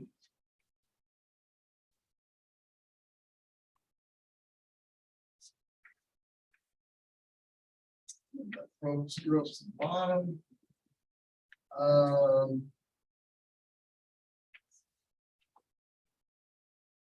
3 at the top, multiplied by -3.5.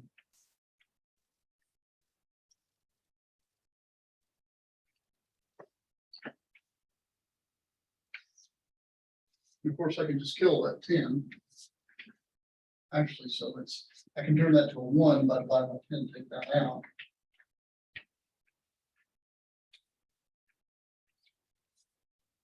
So my eigenvector, so I've got one free variable, it's basically x1. And x2 and x3 are both 0. So. There you go. So for lambda equals 3, I have eigenvector .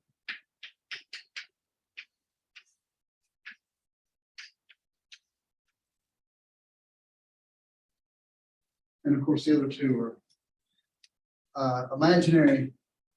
It says B as a matrix over R is a diagonalizable. No, because it needs to have, there are two things to have. All eigenvalues have to be real for it to be a diagonalizable, and that's not the case here.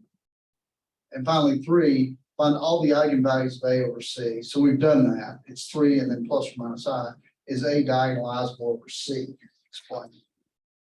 And the answer is over C, it is diagonalizable because it's got 3 distinct eigenvalues, 3 minus I and I. So over C is diagonalizable, but not over the complex numbers. You can diagonalize this, but you can't diagonalize it over reals.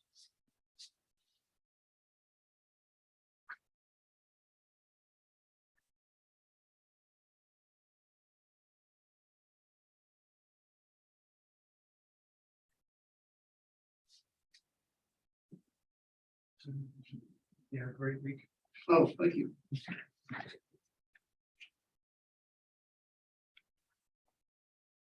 Okay. Other questions? That's it.